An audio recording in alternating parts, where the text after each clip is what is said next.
So, man, dude, it's freaking baseball season already. And I didn't even freaking realize, like, I haven't been really paying attention to spring training that much, not really. And with the World Baseball Classic in play, that kind of cut into a lot of the superstars who obviously went off to play in that tournament. So I really should have been doing my due diligence, man, and really paying more attention to like Locked On Cubs or something. But I've been failing miserably. Hey, what's going on, El? Hey, how's it going? Oh, What's up, man? your I was screen just, is black. Can you see me? uh-oh. Hold on a second. Oh, hold on. Oh, there we go. I'm telling you, man, like, what you got to push that stupid double right. arrow thing button. Whenever that Toggle happens, thing. whenever it freezes, it's like the only thing that I could see, the little reverse button. To toggle the camera to front or back or whatever. Yeah. It's like the only thing that it seems to actually work. But I was just saying that it's the start of baseball season tomorrow. Okay. And I saw somebody on Facebook posted, delayed start time tomorrow, 7:00, and I'm like, oh shoot, it's the start of baseball season already. So I checked the start time tomorrow, 1:20 start time, and I'm like, so what's this talk about a delayed start time, 7:00? And I guess people think he's talking about because of the rain is supposed to be starting in Chicago like around 4 or 5:00 or something. I'm like, they're not going to delay the game till 7 because of rain at 4:00. I mean, even if it goes 3 hours. I mean, it's going to be in like the 7th or 8th inning by then. Mm-hmm. And you're not, I mean, even if it goes into a rain delay for like 3 hours, I mean, I'm pretty sure they'd rather come back onto the field and play another inning or two as opposed to playing a full 9 innings, at 7:00. So, no, man, they're not going to delay the game for 6 hours just because rain might come a few hours later. That's stupid. Did you verify they aren't delaying the game then, or are they? I totally No. baseball season. No, it still shows as a 1:20 start time tomorrow. Okay. 1:20 Central Time. 120, 121, whatever it takes. Yeah. Same thing. Who are they playing? Who are the Cubs? You're talking Cubs, I assume. Yeah. Damn, who were they playing? That's how little I know. Oh shoot! You know what? A funny thing. Also, I was reading this this morning. I was still laying in bed, so like I was kind of out of it. I didn't realize this. The Angels, they are not known as Anaheim at all. Are they LA now? I think, or have been for a little bit. Or are they no? Like I knew that they were like they were calling themselves the Los Angeles Angels of Anaheim. Oh, that abomination! That was terrible. But like, when did they do away with that? Like, apparently they did away with that like in 2016, 2017, something like that. And they were just simply the Los Angeles Angels for like the last decade plus. And I'm like, I honestly had no idea that happened. So I haven't, it just shows you how little I've been following. And I consider myself an enormous fan. And I didn't even know they did that, which is crazy.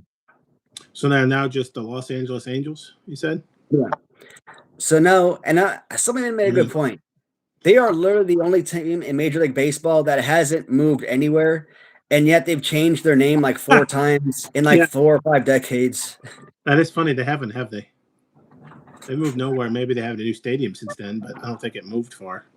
Yeah, like, I think they just were profiting off of Los Angeles in the name. Yeah. So they were like Los Angeles Angels, then they were like California Angels for like 30 plus years. Then they were Anaheim Angels, then they were Los Angeles Angels of Anaheim. Now that one was the worst one. Just call them the Anaheim Angels. You're in Anaheim, you're the Anaheim freaking Angels. But here's a point that somebody made, and apparently they talked to somebody from the team, or maybe they're at a convention or something, like a Cubs convention. So maybe they just made a good point.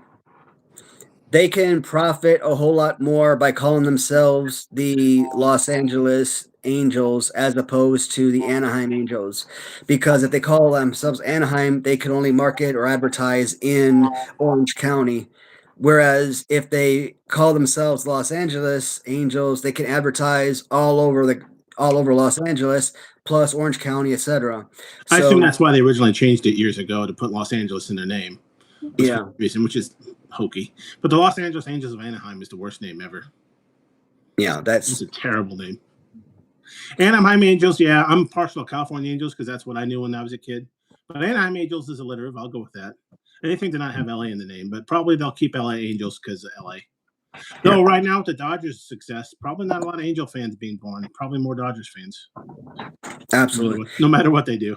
If Hey, I was Nita, a welcome kid to the in show. LA, yeah. If I was a kid in LA, I'd be a Dodger fan. I would not be an Angel fan. Unless you never want to unless you want to save money because you'll never have to buy championship gear. And I really like the Angels too, which is a shame. Yeah, I mean, they struggled. It's a shame because they're like one of those teams that actually go out and spend a ton of money on all these players. They just don't seem to ever get over the hump. And their spending never seems to work out in their favor. But at least they have one world championship under the belts, which is more than a lot of teams can say. Oh, did they win that one year? Okay. 2002 against the Giants, yeah. I couldn't remember because I'm like, I know they're in the World Series. I can't remember if they won or didn't because I said I was making fun of them not winning championships, but I'm like, I vaguely remember they won one once upon a time. Yeah. I say as a Cubs fan, I realize we've only won one in my lifetime, but still. At least I remember that one because, it's a Cubs fan. Okay. What's also interesting, I don't follow football, of course, so I don't know anything about the teams, where they're located, etc. But I found this interesting. Apparently, teams like the 49ers, I think they're San Francisco, they're not even in San Francisco. Santa Clara, I think is where their stadium is. Los Angeles Rams, I think another Los Angeles team don't play in Los Angeles. Oh. Chargers, thank you. Is there a stadium somewhere else? The Chargers used to be in San Diego. Who else is? They said a couple of New York teams. I think New York Jets and are in New Jersey. I think still Jets and Giants. Yeah, and they share a stadium. Yeah, so they're both the New York teams, but they don't even play in the state apparently. And I'm like, really? Yeah, they have a stadium in New Jersey, I think, and they share one, which is interesting. Yeah, but I don't know. Kind of interesting. But I'm like, that's just insane. Like, I mean, it was a fun conversation to actually see that Angel thing pop up, and I'm like, that's kind of. I didn't realize that topic of discussion. The football teams are technically not in LA, or at least the stadium isn't, I guess, huh? I never really thought about it. They share a stadium too, I think, the Chargers and Rams. And of course, the Rams were in LA, then they went to St. Louis, and then they came back to LA. I think the Chargers started in San Diego and then moved to LA. I don't think they've been anywhere else. But yeah, I didn't realize that. So that's not actually in LA. Oh, hey, Bum what's changed up, man? the icon, I think. Your update. That's a new icon, isn't it? Yep. He was asking about a new icon. I think that is, isn't it? Or for the longest time, I always because I only see it as a very small logo, so I always thought of it as just a peach that resembled a butt, right? Oh, okay.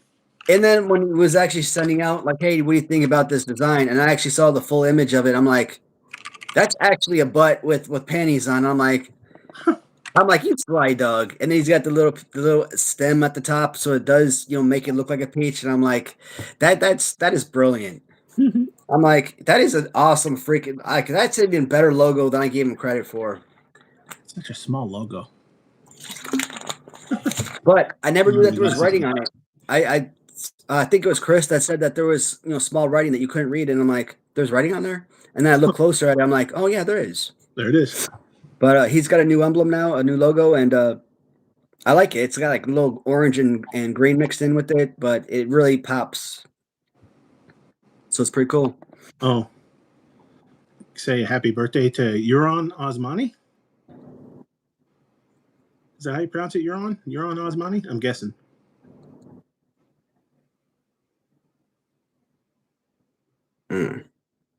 Not sure who the geezers are. Your guess is as good as mine, Smuggy.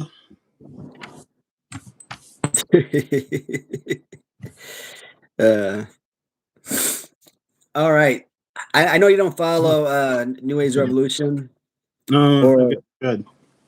But he did finally get his LJN figure through Ram Treasures. And several days ago, he made a video, showing off the new figure, and it's up on Etsy now. Oh, so okay. I made a little posting, kind of, shouting it out, of course, All and that. letting my viewers know that, hey, if they're interested in the figure, they can go on Etsy and pick up the Jason up figure if they want. Obviously, Kevin Pelkey designs that stuff. It was going to be a phenomenal piece. Hmm. The one thing I would say, the left arm is out there way too long, but Net, she got all those freaking tattoos on there. So, I mean, I think you had to have that arm a little bit longer just so that they could fit all the tattoos on there. Because he's got like a whole sleeve, of tattoos going down his arm. So, she definitely wanted to get all those on there, and that That's a thing good looked point. looked pretty incredible. She should do a So, CM Punk then with all his tattoos. yeah, I should do a comparison. Like, this is what a real customizer piece of work looks like, and this is what a bad customizer piece of work looks like, and show the two figures, what I got and what they did. Because if my figure that I made last year, that I got done last year, was done correctly, and it went through the factory, because that was originally supposed to be the very first figure I released, the New Age Revolution, right? Yeah. And it went through the factory, and 9 months, 10 months, a year. This right now would be the very first figure released, and this would probably be the time frame that this figure would be going out, either right now or probably within the last few months. Yeah. So it's kind of it's disappointing that I wasn't able to be the first one, obviously, but like I said, they have an awesome piece. Always a shout out to Kevin. Like I said, always great work. I'm happy for Jason getting that awesome piece, and it doesn't close the door on our relationship and possibly be able to collaborate on a future release, possibly a series 2, if we want to go that route. Hmm. I always talk about not wanting to release figures that have already been made, so maybe not. Maybe we don't go that route, or maybe we do. But he has said that I'm more within my right to make his figure if I want to. So I have his consent. So that's awesome. But yeah, I mean, I feel like we could make another really awesome piece. But do I want to take sales away from that at this point? Or would people say, "Hey, we got one Jason figure. This is awesome. We don't need another one." And Hmm. I'm still going through Kevin, and he might look at it as, "Hey, I already made one Jason figure. I don't want to make another one." Yeah. And then is it hard to get all the tattoos and stuff? Will you look less there, but Well, maybe the armor look better? And yeah, I it'll be don't. different. Well, because he does a 3D designs. The 3D doesn't. They don't do tattoos on there. That's up to the artist, the painter, to paint that on. So he can't like design sculpt that into the actual 3D of the figure. And so I think if I were to make one, it would probably be just blank arms without any tattoos, maybe. So Hmm. I think the original XOX would probably be better in that regard. Okay. But Tough. I mean, we would still come out with a good figure. It would still be its own unique design and everything.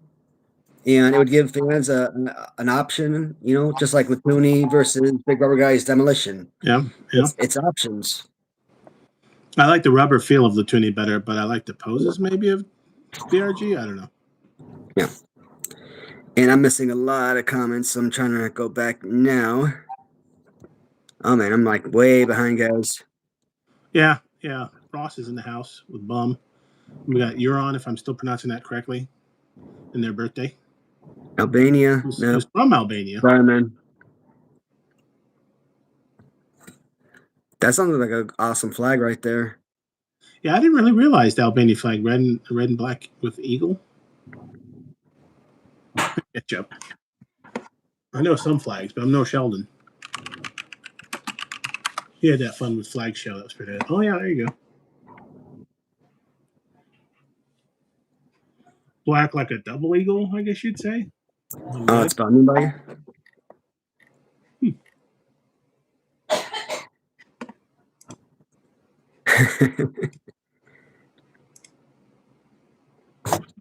Oh, I'm ready for a nap.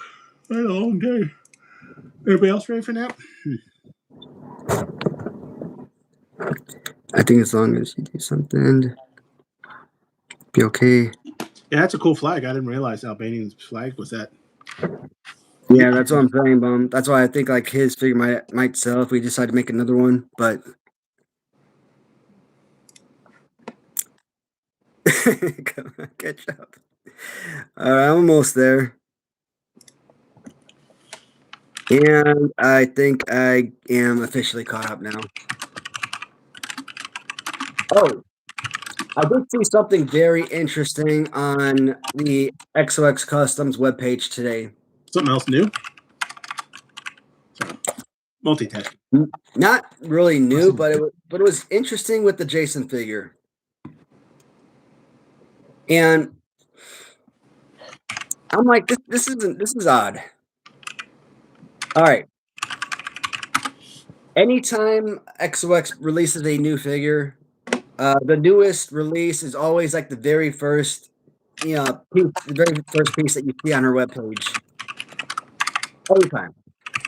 It's the newest release, so you want to advertise the newest LJN that you're producing.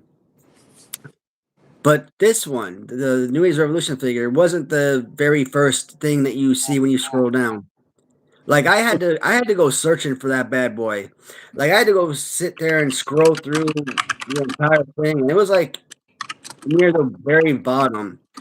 So it was like mixed in down there, like it had been something that was released 2 or 3 years ago. And I'm curious, like, is that something when you input it into the system? Is that just like where Etsy automatically places it, or does the seller have the option of where the files are placed? Because that's weird.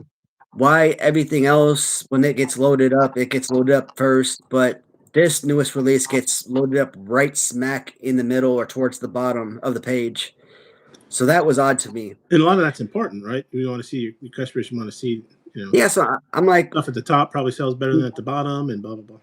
yeah, because that kind of tells me that maybe as a seller, maybe she's not advertising or pushing that figure as much as the wrestlers, or B, I don't know. Like it just like I have theories, but my theories are about paranoia, and I don't want to spark paranoia right now. Like I'm on good medicine that keeps me from thinking paranoid thoughts. But Just because right you're now, paranoid doesn't mean they're not after you. You hear that? You can't be paranoid and they could be after you. Oh, that's a scary thought. but even right now, like I mean, I always got ideas. I'm always overthinking things. So, Yeah, I understand that. but Holy cow! like you would think that based on where it's sitting right now, that the figure was released like 2 or 3 years ago. And I'm like, Oh yeah, why is it there and not at the very top? That's weird. it messes with you a little bit. Yeah. So yeah, I'm always sorting, especially when I'm looking at like Latoonie and Collect Major and all those sites. I'm always sorting by newest to see, hey, did I miss anything? They announced something. Did AJ sneak in another figure, or the Collect Major guys or something? Really? I've never heard of it. I guess I'm not into rap. Albanian Action Bronson. Is his name Albanian Action Bronson, or is he Albanian and his name's Action Bronson? I've never heard of that rapper, but I'm old now. I don't have to follow music and movies and stuff anymore. yeah, Ross, I'm old now. Yeah, because was it all Yugoslavia? Or am I getting that mixed up? You're on. Yugoslavia split up. Okay, so yeah, his name is Action Bronson. He just happens to be Albanian. Yeah. Because as soon as you said it, I'm like, I think you're saying he's Albanian and his name's Action Bronson, but maybe he's just embracing his nationality. Why not? There you go. Albanian Action Bronson could work. It's alliterative. I think that's all Yugoslavia, isn't it? Wait for your on to correct you. The kids don't even know what Yugoslavia is. They missed that, right? Back in my day, there's a country named Yugoslavia. Had beef with the ghost. Croatia. Slovenia, Croatia. Yeah, I don't know any of those names, man. I'm lost. Serbia. Yeah. That's a conversation I'm completely lost on. Yeah, I think I'm correct. I was looking it up. I was pretty sure. Like I know Wu-Tang, for example, but I have no idea. Like I don't listen to the music, so like I don't either. If you played their songs, like I would have no idea who was singing it or anything like that. I wish I knew more. Yeah, now Albania's just to the south of Yugoslavia. That was the part I couldn't remember where in Eastern Europe Albania was. I know geography a bit, maybe above average for the average American. They always say we're kind of dumb with geography. But I think that's because we have such a big country. Some Americans don't even know all the states and capitals and stuff, let alone other countries. Talunt Abaj is the most successful YouTuber in Kosovo and Albania. Okay. Oh, cool. Lance is here. What's up? What's up? Action Bass. Oh, damn. We go with Action Bass or Action Bronson Bass. I'm trying to play off the rapper's name. Oh, you know they're also trying to re-sign or extend Pete Crow Armstrong, which is awesome. Did. I think they officially did, didn't they? I saw that yesterday or today or. Well, I was watching Kaplan. Oh, he would know.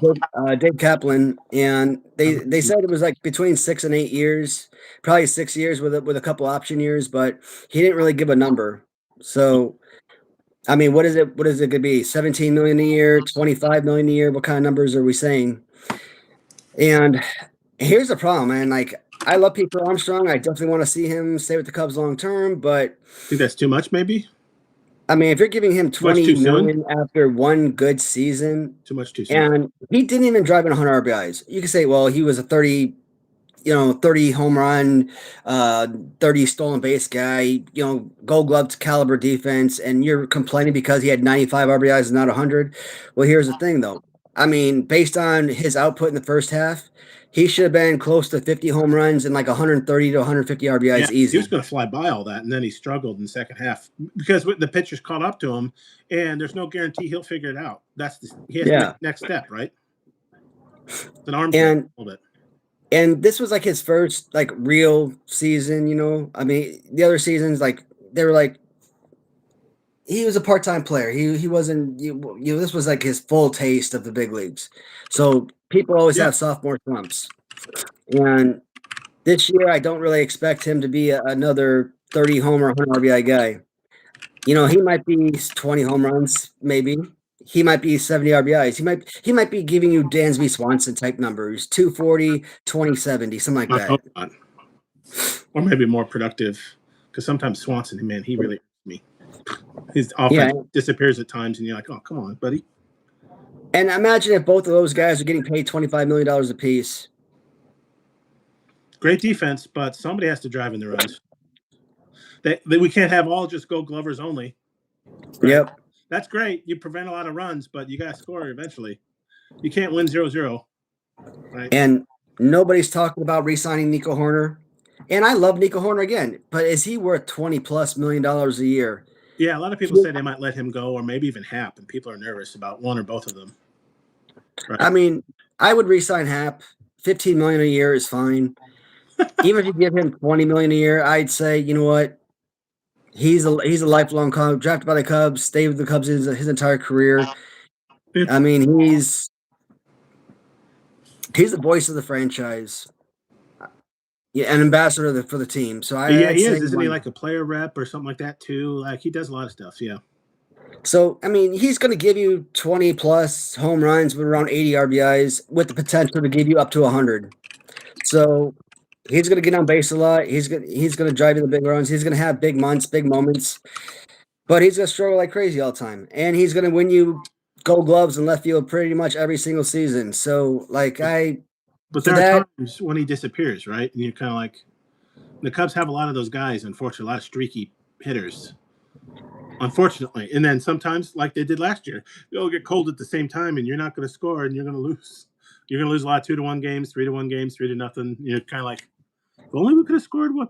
They don't manufacture runs when they struggle, I think is my beef I've always had with the Cubs. They never seem to manufacture runs. Some teams are like, hey, okay, nobody can hit. We're going to bunt, and we're going to steal, and we're going to hit sac flies because those runs count too. You don't have to hit doubles and homers, right? Yep. Nobody asked how that run crossed the plate, just that it did. And you know what happened to Seiya Suzuki? Played for the WBC, got injured, and you know what? He's going to start the season on the IL. Yay! That was totally worth it, wasn't it? At least Japan won it all. Oh, wait, they didn't. At least Japan made the last game. Oh, wait, they didn't. Yeah. I mean, I guess you can't, unless you put it in his contract, don't play for your national team. I'm sure he got a kick out of representing his country and all, but was it worth it?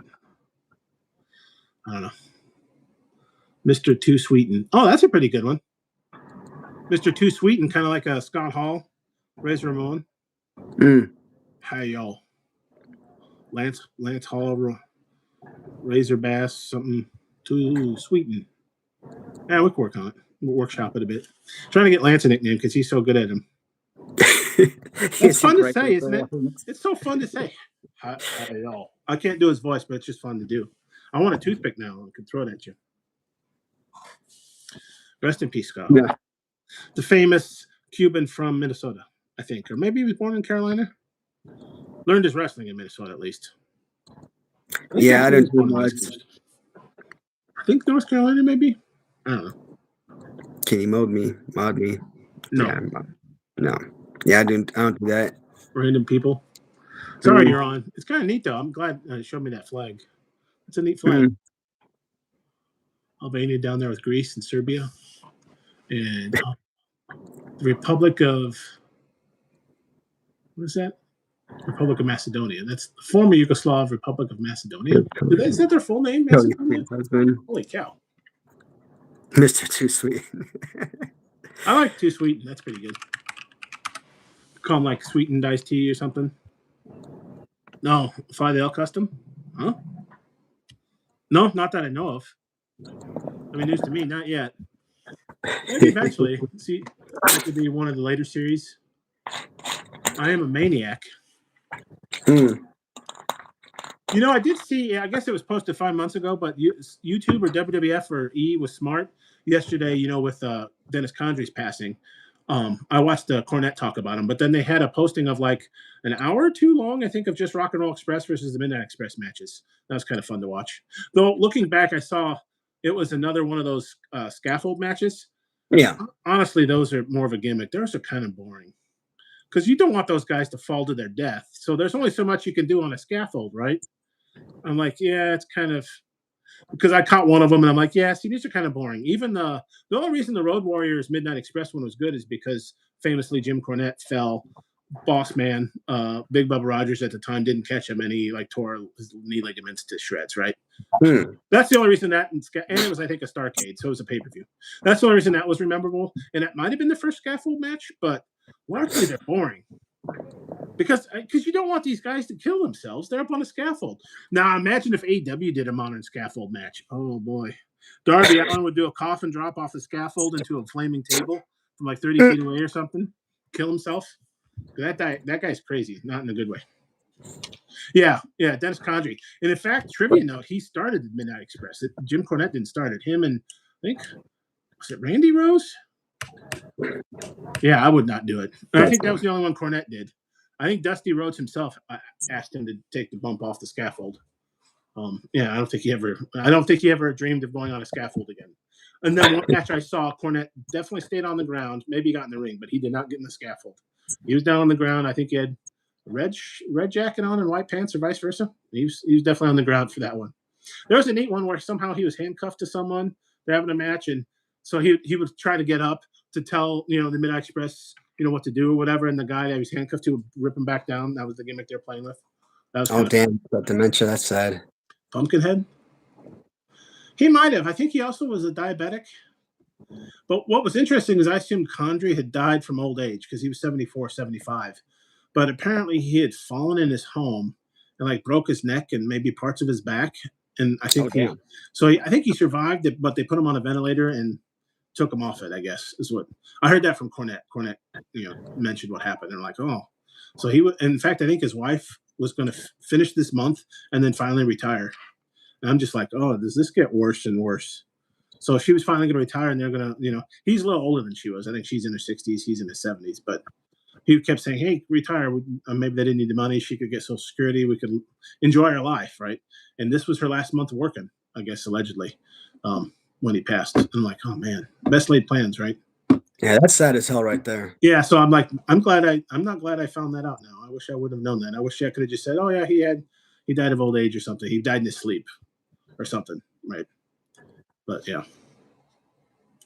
that's right. I think Neidhart fell in his home. I don't know if did he have a heart attack before that happened? He was even younger, I think, too.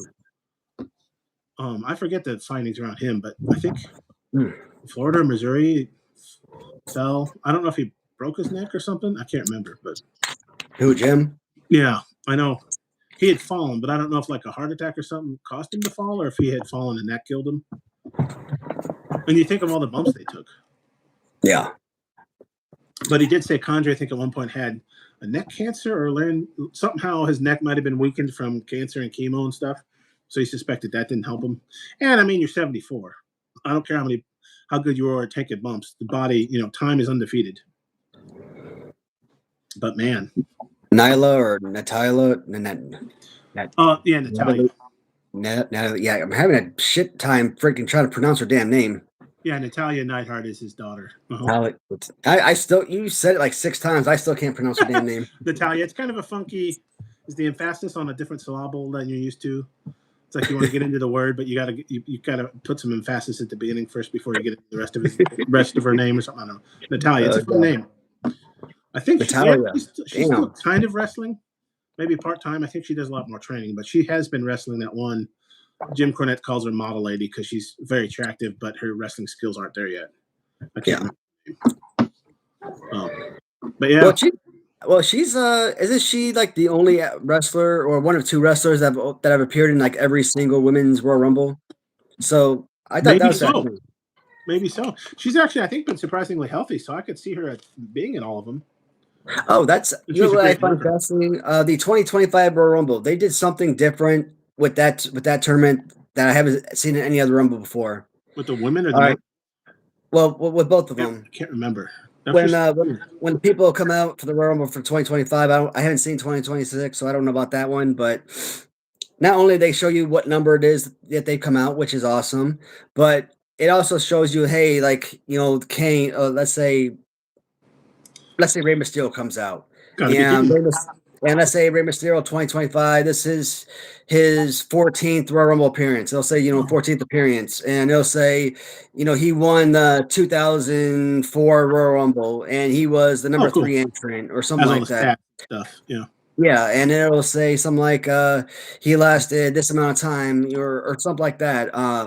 Or it'll say this is his first appearance since 2014. Or again, I'm making stuff up, but I like that. Like I love that aspect of that addition to the Royal Rumble because I'm watching this stuff in reverse, right, from 2025 downward, and I'm looking at 2024, and they didn't have that. 2023, 2022, obviously. Well, I haven't hit 22 yet, but they don't have that, and I'm mad about it. Like I'm infuriated because I've seen that in 25, and I'm expecting that for all the Rumbles, and I'm like, man, I'm disappointed because that is an awesome new feature.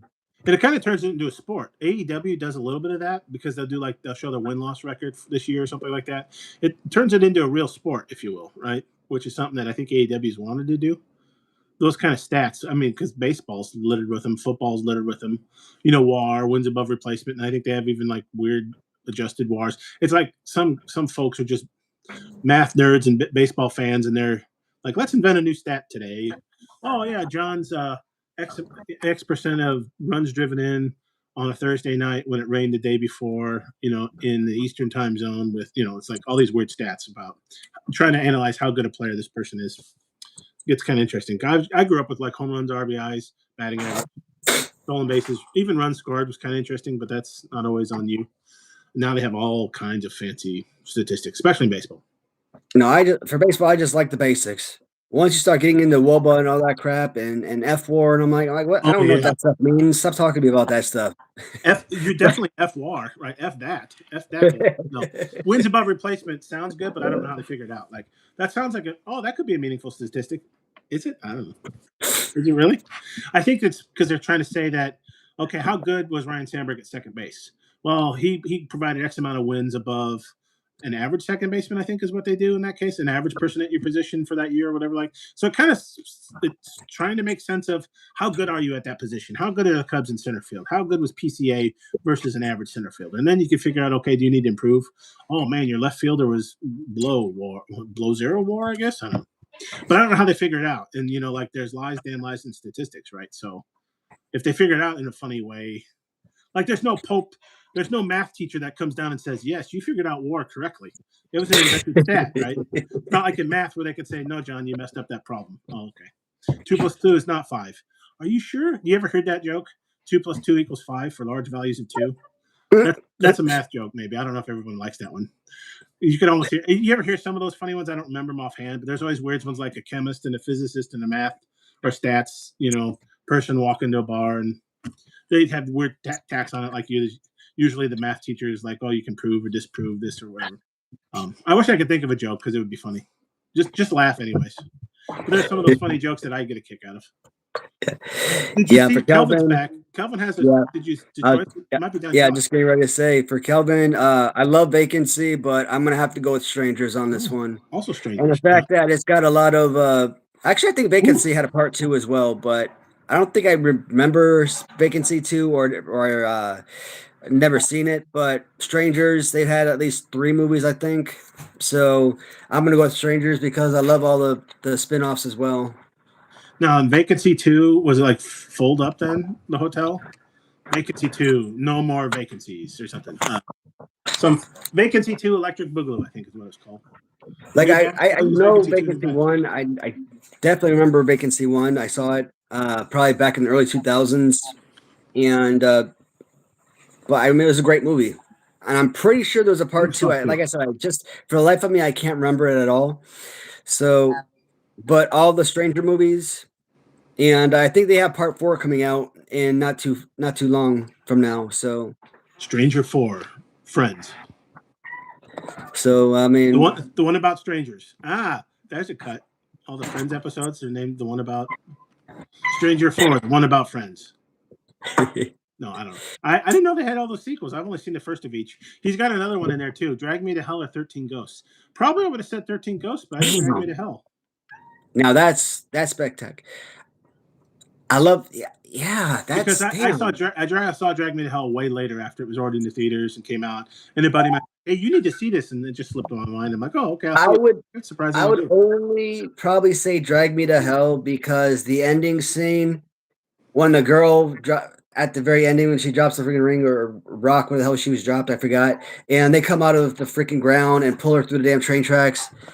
That was so freaking unexpected. Like you think they won. Yes, it's one of those.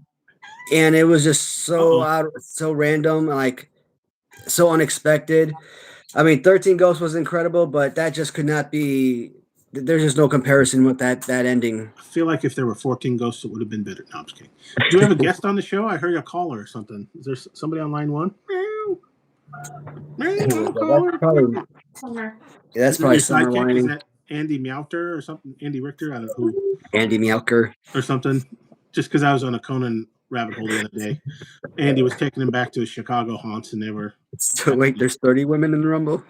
Yeah, I think. Well, did they ever do a big one where there was? They did with the guys. There was like 50 or 60, like a Mega Rumble or Supercalifragilistic Rumble or something. I forget what they called it, but. Yeah, I saw that one where they had a 51-man Royal Rumble or something like that. Is that what it was? Yeah. I thought it sounded good at the time, but it was probably too many people. I have my brace in. I can't eat it. Thank you. I'll take one. What are we eating? What aren't we not eating? Anything good? She talks to me a Kit Kat. I was just talking to a buddy of mine here at Happy Hour, and I guess his wife has a superpower. She can eat just one wafer in the Kit Kat. I'm like, what? How do you do that? No, Kit Kat. You open the package, and you eat the whole thing. What are you talking about? I'm like, you ever see that interview with like? How do you do that? I think it was Andrew McCutcheon, if I'm not mistaken. And this is back in his early days when he was with the Pirates. And he's sitting there and he's doing an interview and he's eating a Kit Kat and he just like bites into the sucker like so, right? Yeah. And all you just see is this candy bar with a big old bite mark in the middle, like, you monster, what have you just done? Monster. Who does this? Who eats a Kit Kat bar like that? What kind of monster does that? I think I've done that. Like, you take a Kit Kat, you break them apart, and you eat it like so. You break the next one apart, you eat it like so. Like, who eats Now, the mini fun size Kit Kats where there's only like 2 of them, I've eaten that way. I'm just like, no, screw it. I'm eating it. I mean, those, they're so small, you don't have to break them apart. You just eat them as they're usually 2 wafer, aren't they? The fun size or whatever the hell. Yeah, I'll just eat them as go. I'm like, nah. I mean, hell, at that damn size, you stuff the whole damn thing in your mouth. It's like you don't even have to eat it. bite into those suckers. I'm a big fatso. I can eat one. Uh, Eat with a fork and knife. Like Chicago-style pizza, right? Okay. Kit Kats are meant to eat with a fork and knife. Ooh. oh, yeah. I think Unlawful Entry.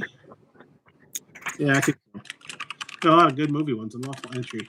Do you have a randomizer? I wonder how Kelvin, because some of his questions are really hard. I'm not saying this isn't, but some of them it's like, how did you figure out like the two things that were closest or whatever to each other that's hard to pick from? Hey, Galena, welcome to the show. More Johnny Deppish. Scotty too high. A fireman now. Gain muscle or gain EGARs? What's an EGAR? That sounds like an EGOT, like a Emmy, Grammy, Oscar, and Tony. Emmy, Grammer, Aristocats, Rastafarians, and Silver. I don't know what EGARs is. Is that some kind of money or fame? EGARs. Did I see 48 Hours? I know of the movie, but I don't remember it. Like I can't think of what it was about. Eddie Murphy and Nick Nolte. I think Nick Nolte breaks Eddie Murphy out of the prison for 48 hours for 2 days to help solve a crime or catch something. It's been a while. Does that ring a bell to you? No. Oh. I mean, maybe as a kid, possibly. Maybe it was something in the background. That 1982, though. I literally fell down a Tubi rabbit hole last night, and there was a documentary on 1982 movies. And it was amazing how many great movies were made in 1982. Like all the hits. I'm like, holy cow. And that was one of them. And there was another one that you might like because you're big into horror movies. There's a documentary on Tubi. It was like 4 or 5 hours long on just 80s movies, horror movies. I fell asleep.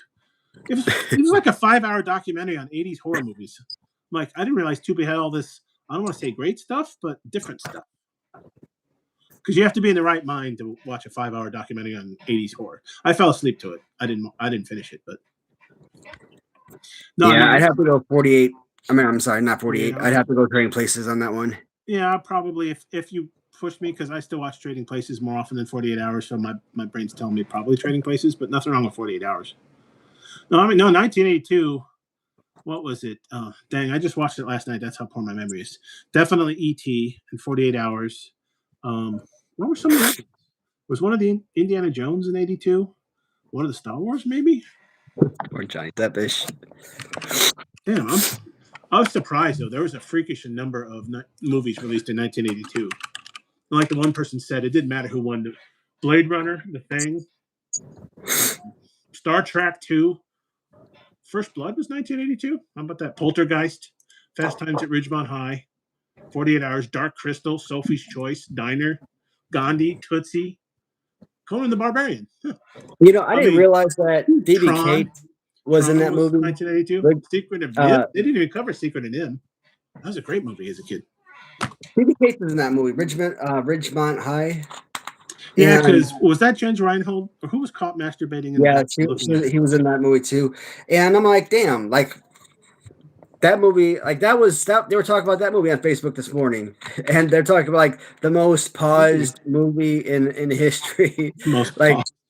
So like the little magnetic tape on the VHSs was always ruined in that one scene. You could tell where that scene was. Because fans kept pausing and rewinding. I'm like, so it kept ruining the magnetic strip.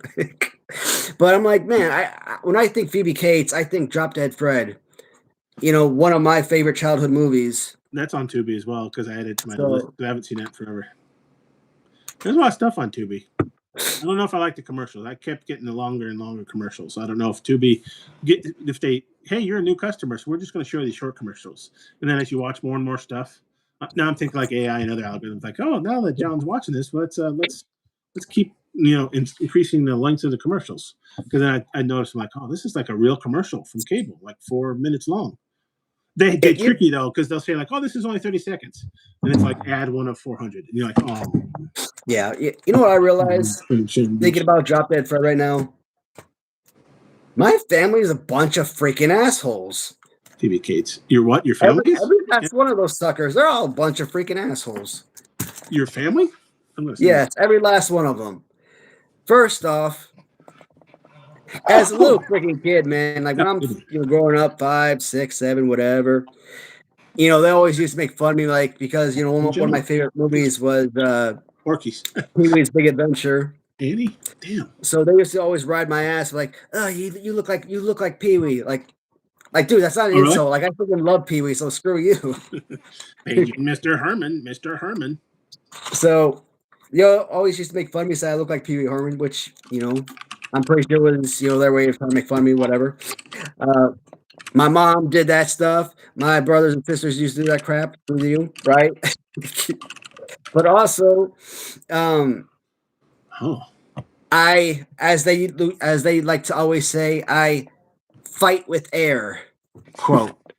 Fight with air. Obviously my brothers and I would always wrestle. But sometimes, I wouldn't wrestle with anybody. I'd wrestle with myself. So how do you wrestle with yourself? You just pretend that there's somebody there. And you're like Hulk Hogan, and you may be like beating up Macho Man or Ultimate Warrior or something. You just pretend that you're fighting someone. You pretend like throw somebody against the ropes, and then you run against and you're like clothesline or something. And something like that. I think I've done that. You just pretend that you're doing all these moves, and like someone is there, and maybe you get beat up in return or something. I don't know.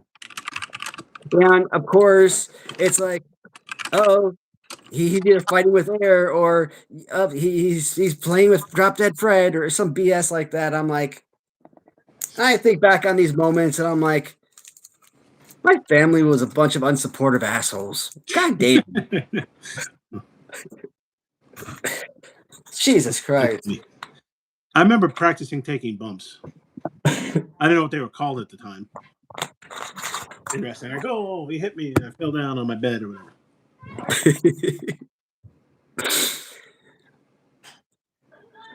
I don't think they offer that, do they? I think some parents would have called that having an imagination. Yeah, I mean, is it much different than playing with action figures and stuff? You're the action figure in that case. Is that? There's nothing wrong with that, is there? I've never seen. I know you were talking about this earlier, and I came across this message. I've been looking at it for like 5 minutes, and I can't think about what this is. The muscle or eggers question. I don't know what eggers are. I did a quick Google search and I couldn't figure it out, and I don't think they ever responded, so I don't know. Would you rather gain muscle or gain eggers? So I guess muscle, because I don't know what eggers is.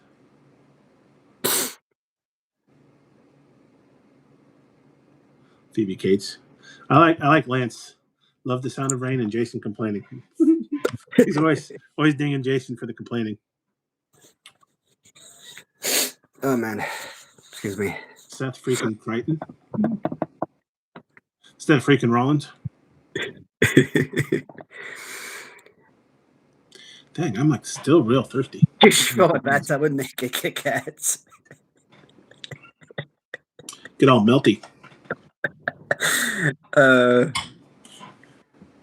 man. All right. We had ads in their videos. Oh, do they? Do they put ads in? Oh, yeah, probably because I watch my YouTube in a Brave browser, so somehow it blocks all the ads. That's not even adding an ad block to your browser or anything like that. And it's a free web browser. Brave is what it's called if you look at it. Or you could pay for it, I guess. Yeah. Like if you pays for YouTube Premium or whatever it's called. So, Rispy, when you talk about Transformers, are you talking about the 80s cartoon movies, or are you talking about the more modern 2000s movies? I'm not sure this much.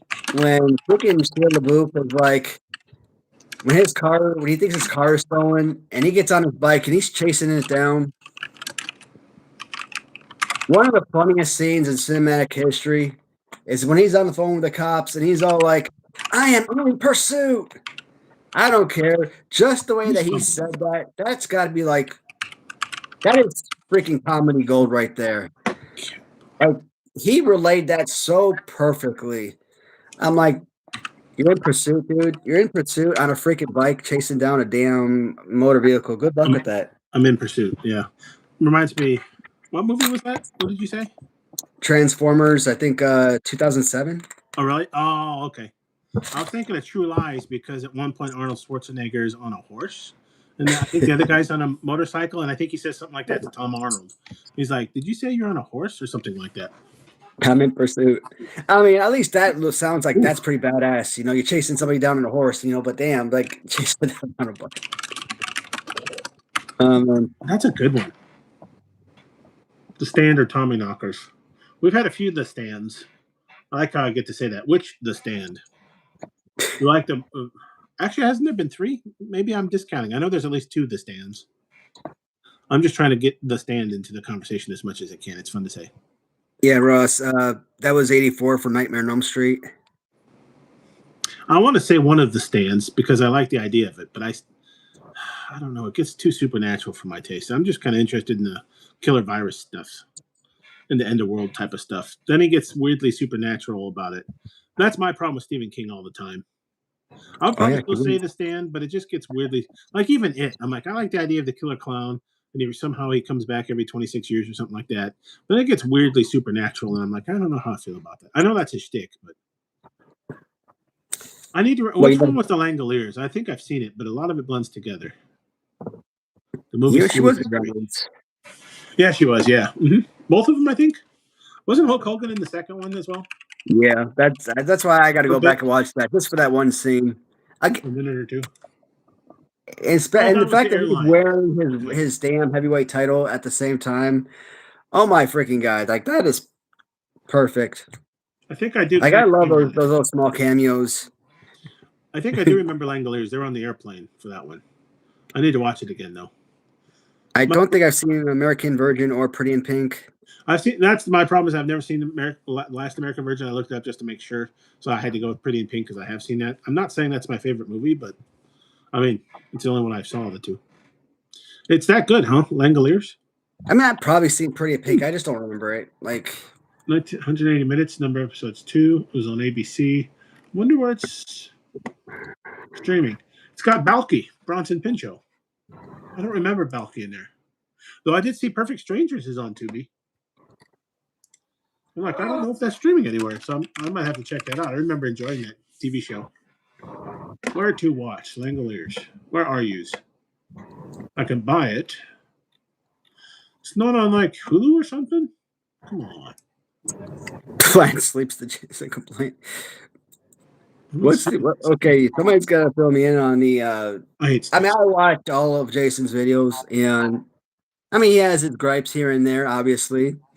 And those are always fun, but I mean it's not every single video. But I do like the lens, he kind of comes at it, comedically though. That's kind of funny. I think that's Lance's gimmick now, right? Isn't it? Whether or not he complains a lot or not, that's kind of his shtick or gimmick. Or I like to use the word gimmick, not in a bad way, in the cute wrestling way. Oh, okay. Glenn, I haven't done weight training in a while, and now I'm kind of worried because once I injured my shoulder the last time I was in Iraq, now I'm kind of worried because once I threw out my damaged my shoulder, now it's healed some, but I think the rotator cuff is still destroyed, and I think the last time I even tried tried to do like get on my workout bench and try lifting some weights, like. I couldn't. Like we're talking like 50 pounds, and I couldn't even lift it up with this arm. Left arm, no problem. Right arm, I couldn't get the bar up. So it's like you get a baseball and you try to get it, get it up into a throwing position. I can't even get my arm up into like a throwing position for like the longest time. Nowadays, I can finally get into a wind-up position, but can I go out and just throw it full force? And I can't. So why don't you get surgery like your wife did? Then you can start in a month or 2 for the Cubs. Is she ready to start? Because season starts tomorrow, right? Is she rehabbed? Is she ready to go? Bring her out of the bullpen, do some long relief or something? Yeah, that'd be awesome. Didn't she have rotator cuff surgery? Yeah, I should have told her about that. I thought of pitching because that's like the pitching injury that a lot of them get. Rotator cuff. I should have told her to slip on a baseball, but yeah, let's go. She could have been the closer for the Cubs, but goddamn, cool. I just didn't think about that. Then money wouldn't be a problem. They pay closers a lot of money. She could have helped the Cubs win the World Series this year. Can you imagine? And you get a World Series ring out of it, and all that money and press, and then If the Cubs don't pair, somebody else will. Winning closer on a World Series team. How do I join live? I don't think you do. Oh, that's a good idea. Dumbbells instead of bench presses. Yeah, what's bad, bum, is I already bought the JBAs at J&J, so now I got 2 sets. So we'll have to see how that shakes out. TRT is going to send me the missing Beverleys, and they offered to either ship back to JBA the second set or to keep it for half price. And I'm thinking I might just keep it. And keep it mint on card and open the other one. I don't know. I think I will just keep it because then it'd be like $35 instead of $70. I'm like, for $35, it's better than just sending it back to them. I ordered both Beverleys from Title Run Toys, and I got it yesterday or the day before. And inside the package was one set of Beverleys and one set of Jumping Bomb Angels. I'm like, well, that doesn't sound right. If only too bad I'd already ordered the Jumping Bomb Angels, or else it would have been a great deal. But I actually ordered them from J&J Figures because I could use their old J Young J coupon, and I wanted something else from them. So I already had the Jumping Bomb Angels. I think I got last week from them. So I'm like, okay, now I got 2 of these sets, but only one of the Beverleys. So they're going to send me, and I think unfortunately it's a limited set of the Beverleys that they didn't send me. So I was kind of nervous. I'm like, oh, I hope they have some. I don't know if they sold out of those, but apparently they do. Cool.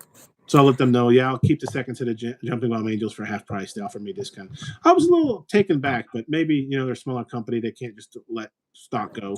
Some of the bigger companies would have just told you, keep it or whatever. So I was a little taken aback. They didn't just say, keep it and we'll send you the missing one. It's our mistake.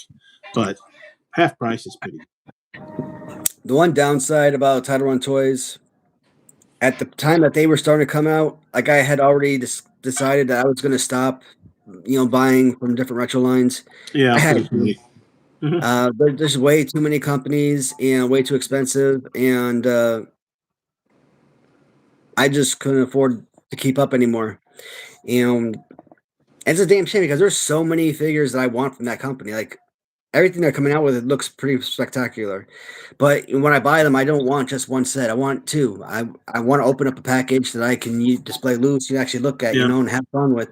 But I mean, they're not really having fun with it. Like I make videos like, hey, here's them on card. Here's the review of the loose piece.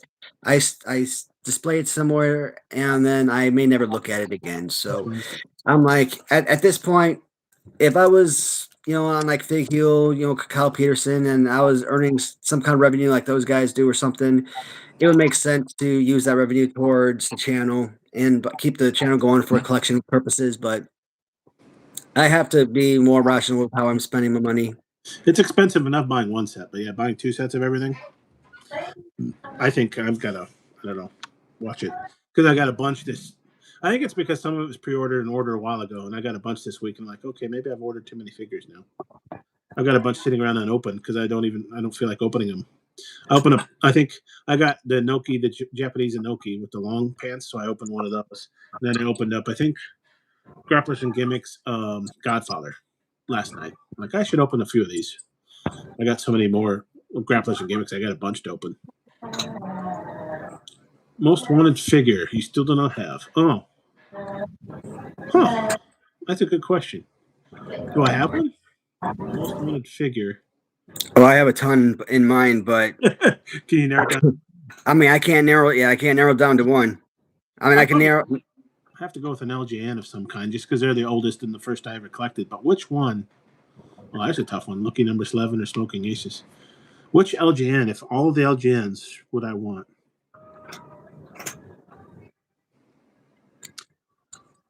I'm not even sure if I care about rare. I don't know. Yeah, so Steve said do the dumbbells instead of bench press, and I got loose weights too. So I mean, I could definitely use that. But once it starts warming up outside, I mean that's probably what I'm going to end up doing. Each morning, try to get into my little garage, personal gym area, and start using that stuff. I have to. There's no reason to actually go out and get a gym membership when I have the gym equipment here. So it does there. Mm-hmm. Makes sense. And with the pool now, I mean that's also gonna give me, also more workout right there. So I hope by time summer ends, I hope to be a whole brand new me. So we'll see what happens. Brand new you don't want to change too much, right?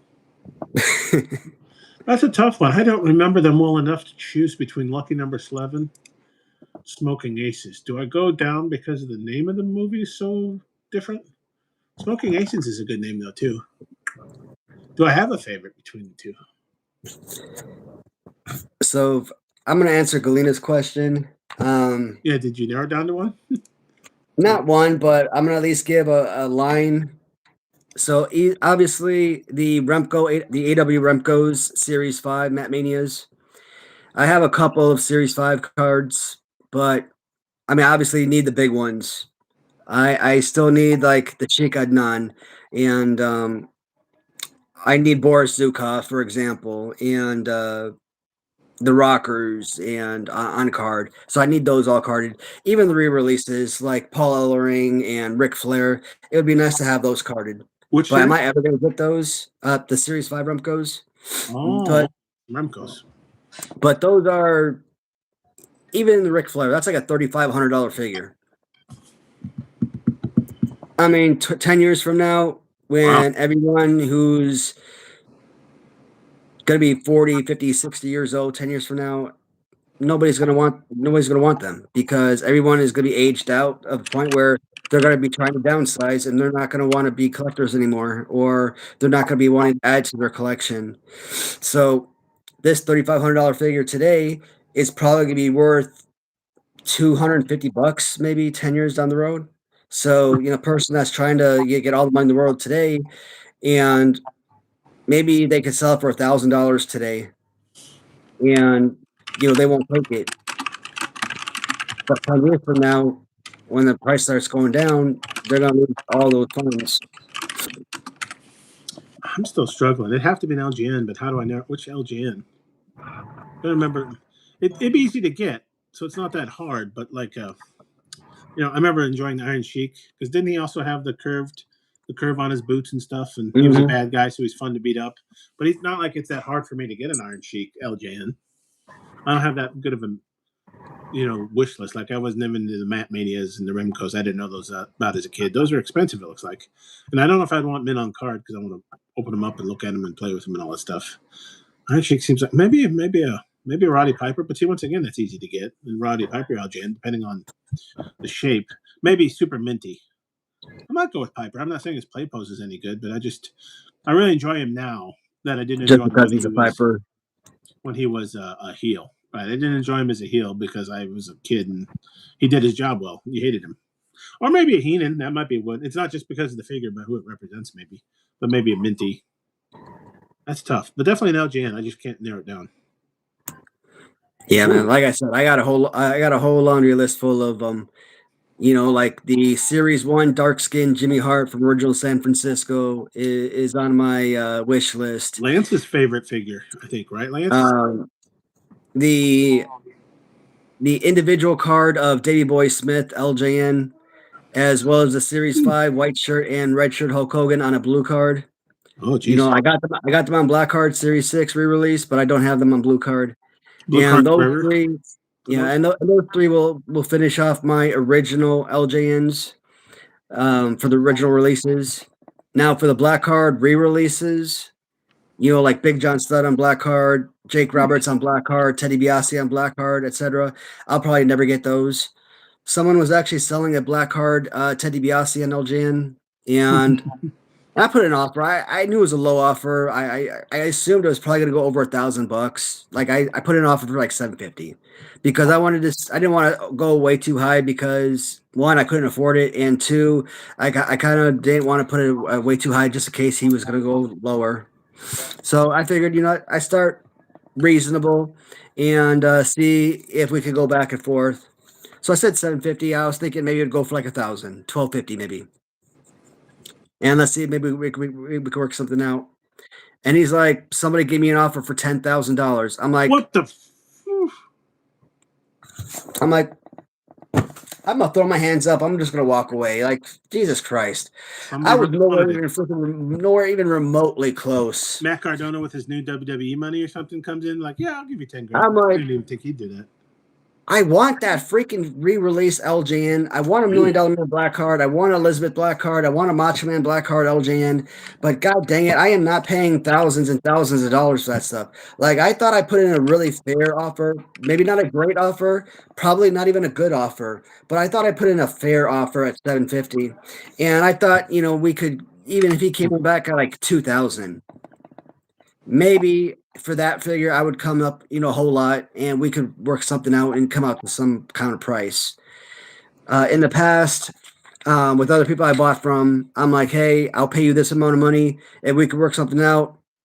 I could pay you this amount of money now. You hold on to the figure, and when I'm ready, I could pay you another set amount of money, and you just keep the figure until you're paid off.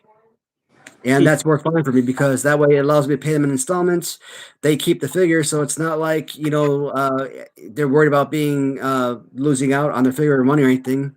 Did the seller counter 10 grand, or did they say somebody offered 10 grand? No, he said somebody offered him 10,000. That's what I thought I heard, but I started to doubt, and I'm like, no seller's that terrible, are they? That they would say, oh, okay, 750. Well, how about 10 grand? I'm like, wow, we're way far apart. I was assuming it was just somebody vastly outbid you. I'm like, well, okay, it happens. And fooling their money is soon parted. 10 grand. Yeah. But like you said, even if I won I guess if I won Powerball for $1 billion, maybe that's what happened. Somebody won lottery. Like, yeah, I can just pay 10 grand per card or figure or whatever. Because then I would pay someone to monitor my collection and organize it and stuff. Because I love this stuff. I want them. Like I do. I'm a huge freaking collector. This stuff is important to me, but how do you go from a grand or two to 10 grand? Like, how do you explain a $2,000 purchase, a $5,000 purchase, a $7,500 purchase on an action figure? I mean, it's 40 years old, got it, but it's a re-release. I mean, I have a signed Series 5 blue card $1 million man, and I probably paid $500 for it.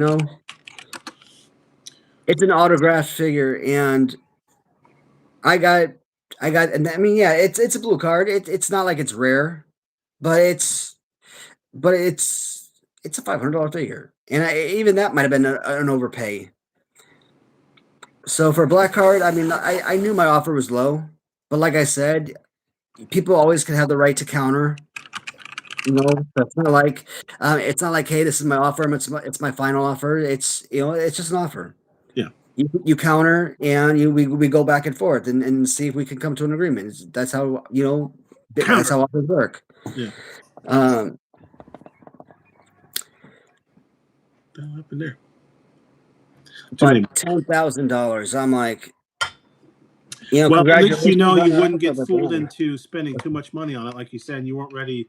You weren't super prepared to spend $750 or $1,000 on it. They blew you out of the water, so you don't have to worry about them getting you up to $1,500 or something and being uneasy about spending that. Right? You're like, well, I'm definitely not going to compete with 10 grand. So what's difficult is I've seen a few times these cards come up for sale. Like I've seen a black card Honky Tonk Man go on eBay, and I was bidding hard on that son of a bitch, but that thing I think went for like over $2 grand. No, I think it was hovering below 2,000, and I think in probably the last minute or so, I think that sucker went up to like 4,000, if I recall correctly. So I'm like, do they do your taxes? Does it buy dinner? What does it do? Does it mow my lawn too? Yeah, no. So I'm like, what? I've spent lots of money on my figures, so I can't. Maybe that is the going rate. Maybe that is the going rate for the black cards. And we're not. I'm like, hold on a minute. That's could have been someone who's been looking for that specific black card for a long time, and they just gave up and said, "I'm overpaying. I'm getting it tonight." Right? I think some of us have been there. I can't say we all have, but I'm sure some of us have been there. Like for me, it's not that far away though. Like $4 grand, I'll overpay maybe a little bit, but that's. But they could have maybe they struggled. Maybe they've been looking for years for that thing, and they're like. But think about this: I paid less money for my black card Ultimate Warrior, which is probably the most rare figure on the planet to find carded.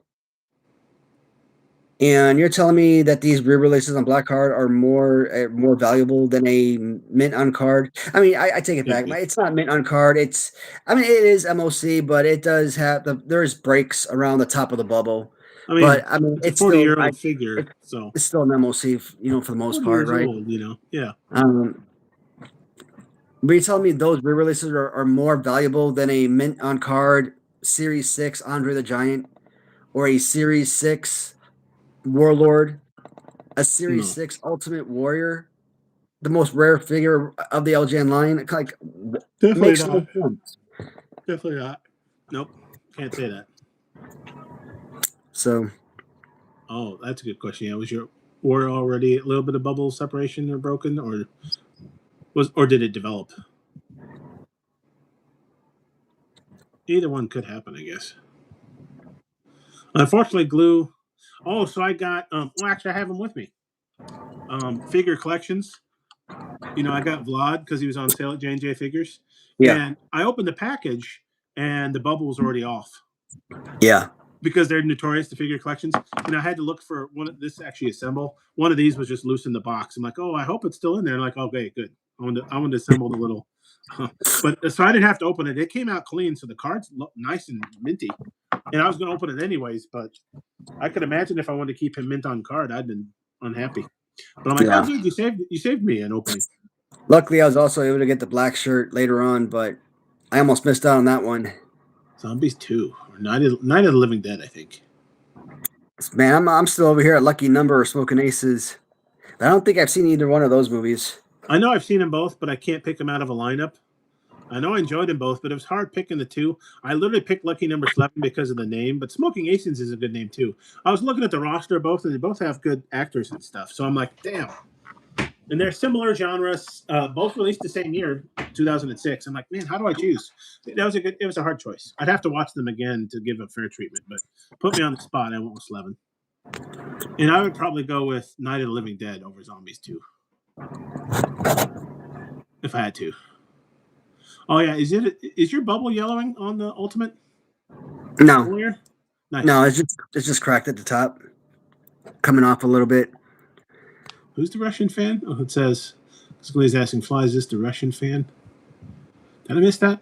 Did I miss something? Oh, okay. Can you fart on the mic? I guess you could. I don't really have a mic. Yeah, I don't know why. It seems like Mattel. They're a huge toy company. Why don't you make more of these freaking things? I still don't get it. They all sell out. Even the Logan Paul at times sells out. Just keep making them. People are even Series 1, just keep making them until they stop selling out. As soon as all the Targets say, okay, we're going to have to put these on sale or clearance, okay, we'll stop making them.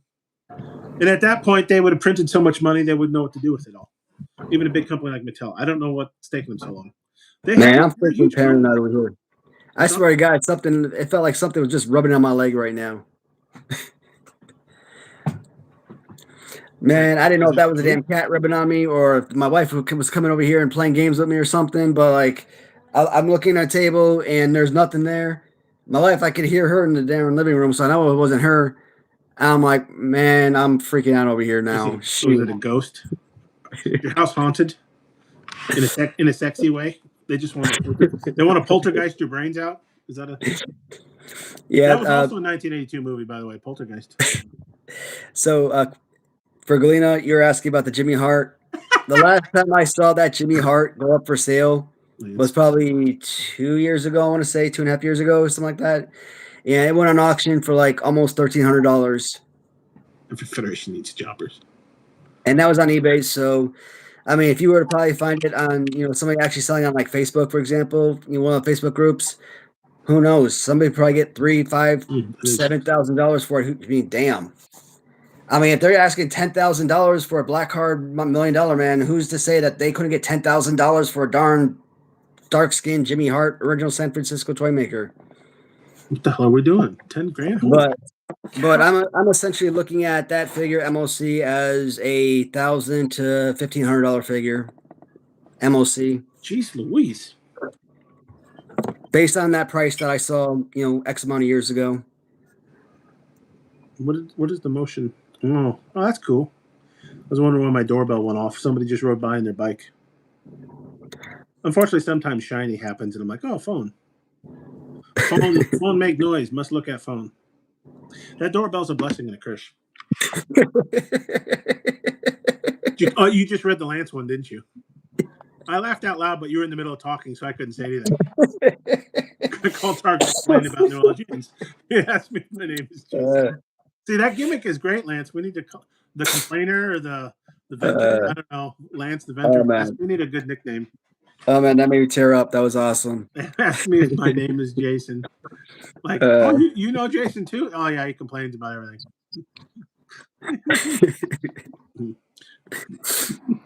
And what's funny is because it's still funny to me, and I've never watched any of his videos. I still haven't made it down that rabbit hole yet.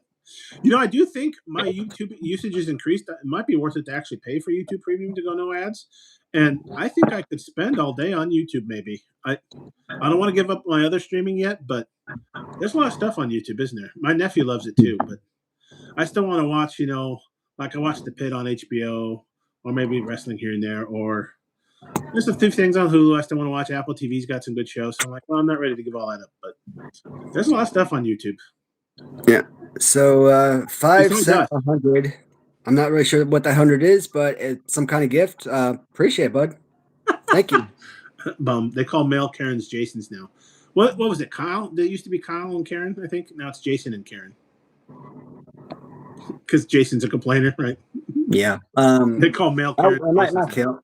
It is funny that you said male. I was Darren and Karen or something.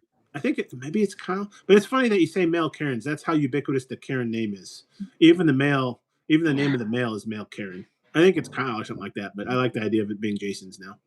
So he does complain a lot on his videos, I take it. I need to watch one of these. Vent, I guess, would be saying. Hey, Kenneth, thank you so much, man. Welcome to the show and welcome to the channel. Appreciate you. Yeah, you got a new sub? Appreciate you. Oh, man. Sorry, I got shiny. It's always shiny. You have more than one monitor, you're going to look at them. Like, oh, monitor. And I got 3 of them, so I'm looking at it. In fact, I've got Wrestle Me. I need to watch the end of it, but they're making fun of the Slammy Awards from 1987. That was kind of a fun video. I'm halfway through it.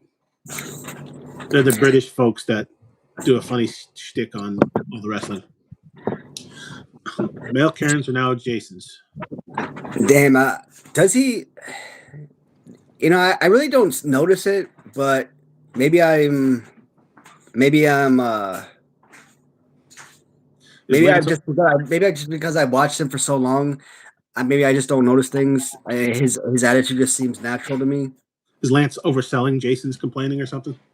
No, the part where he just seems unhappy. Yeah. But maybe that's his gimmick. Maybe he's that, you know, and then when he's done making videos, he's actually a happy person or something. That's just his shtick or something. I mean, he does smile, you know, when he gets, like, you know, new collectibles in, you know, to fill up some of his collections. Like he's got new things to complain about, right? It's like, oh yes, I get to complain how terrible this fig. No, I'm just kidding. I don't know. Like if he's adding stuff to the Ninja Turtle collection or the G.I. Joe collection or the He-Man collection, if he's adding something new to the WWE Superstars collection or something like that. So, I mean, he's got new stuff. He's excited about it, but there's really only complaints when it's something involving, like, I don't know, government stuff, I guess, or whatnot, or government cheese, pretty much. Or obviously, he and his wife don't have the best relationship. And I know, you know, years ago, I always wonder, like, you know, why don't you ever have your wife on your channel? And I remember watching, you know, some like older videos, like his wife used to come in every now and then, but like, and I didn't realize that they didn't have the best relationship. I'm like, oh well, that explains it. All right, yeah. So he's been talking about that a lot more often on his channel. I'm like, that sucks. I don't know. I don't know if that relationship could ever be rectified or whatnot. But you know, I feel bad for him, obviously, because you know you don't want to hear a marriage going down the drain. No. You know, when he talks about, you know, later on that, you know, when his kids grow up and move out, you know, he's gonna probably find his own place. I'm like, I just want to, like, call him up or something and be like, dude, fix your marriage. Whatever's wrong with it. Now, unless there was something crazy like infidelity or something that can't be fixed, I'm like, so be it. That's understandable. I understand. You stick it out for the kids, but If it's like, hey, you're just not interacting the right way, you're not talking or just looking along, do something romantic or something. Do what you gotta do as a man to make the relationship work. Obviously, it's a two-way street. You have to reciprocate the feelings and emotions and everything, but Yeah, unless it's irrevocable, don't give up kind of thing, right? so I wouldn't want I wouldn't ever want to jump on here one day and There's a guest on the show. I wouldn't ever want to jump on here and be like, yeah, my relationship's been ending. I'm prepared to give up. No, this lady right here stuck with me forever. Ain't that right, baby? Divorce is expensive. You'll never go for it. You hear that? What, You hear what she said? What'd she say? Like, you hear what she said to me? I heard the expensive part. She's like, divorce is expensive. You'll never go for it.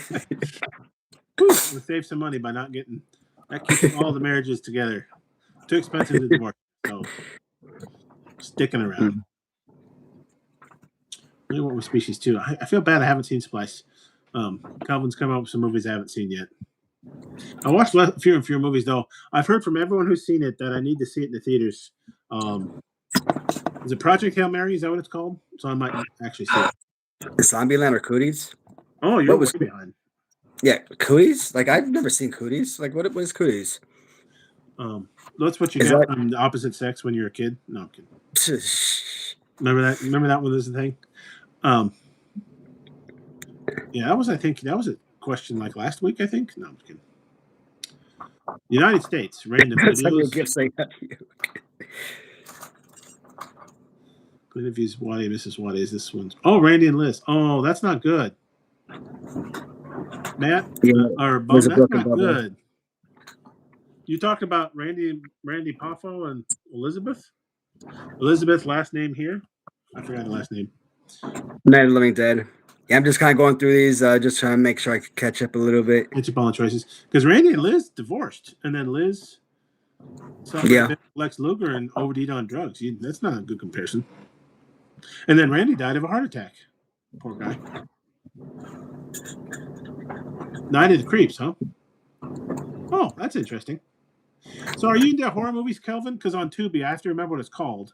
Literally, it's like a 4.5 hours, surprised, like a 4.5 hour documentary on horror movies of the 80s. You might know. I'm not even that big into horror movies, but I started watching it last night before I fell asleep. I might turn it on again tonight. I want to enjoy. Probably okay. So, it's probably the kayfabe. Liz and Randy, definitely, right? Right where they reunite and they got married in kayfabe after they'd already divorced, right, in real life. Remember that? When she goes, "Oh yeah!" Right? He asked her to marry her. So the kayfabe Randy and Liz. That's probably what you're going with. The real life Randy and Liz, unfortunately, wasn't like the fairy tale.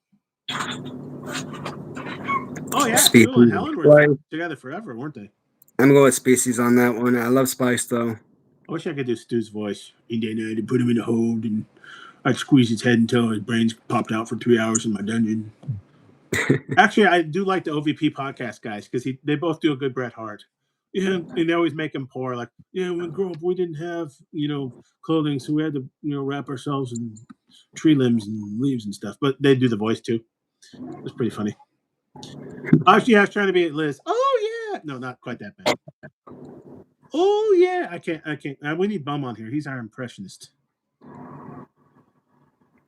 All right, I have officially caught up. Have you? So I'm going with kayfabe, Liz and Randy, definitely. Hold on a minute. I got a Barry Horowitz myself. Somebody really good did that in an interview recently. I always like to be humble. Well, that's too. No, I'm kidding. I think I do have all the Barry Horowitz KWK, right? Retros. I do think I have them all. Not that I needed them all, but they kept going on sale. And I'm like, well, I might as well pick up the second one. Oh, might as well pick up the third one. Oh, I might as well pick up the 12th one or whatever they have. Right? I think they had 4, but you get the point. There was a lot of variations of Barry Horowitz. Yeah. But they got down to like $15 a piece. I'm like, well, okay, I know it's not perfect, but I kind of wanted the one with the what do you call it that holds up your pants? suspenders. I know they're not perfectly done, and I think they have improved it on. Who did they do suspenders on? They did it better on one of the later KWK suspender figures. But I kind of liked it because it was different, instead of just wearing tights. Actually, all of his tights were kind of neat because I think doesn't he have one? They almost look like hands. I really never noticed it till Bum unboxed one of them. Just kind of a run-of-the-mill premium jobber, I guess you would say. He's not like a regular jobber, but he rose above jobbing, but he still was kind of a jobber. To have those 4 figures are actually pretty good. They're pretty good replicas, really. Yeah, I think at the time they were selling for like $30 or $40 a piece or something. So I didn't buy them. But if they're going for $15 now, like I'll jump on that. Like I think around Christmas, and that's when I finally bought the last 2 or 3. I'm like, well, okay, you convinced me. I think I bought one at maybe $25 because it was like a sale plus a coupon. The Young J, OJ stuff because of J&J figures.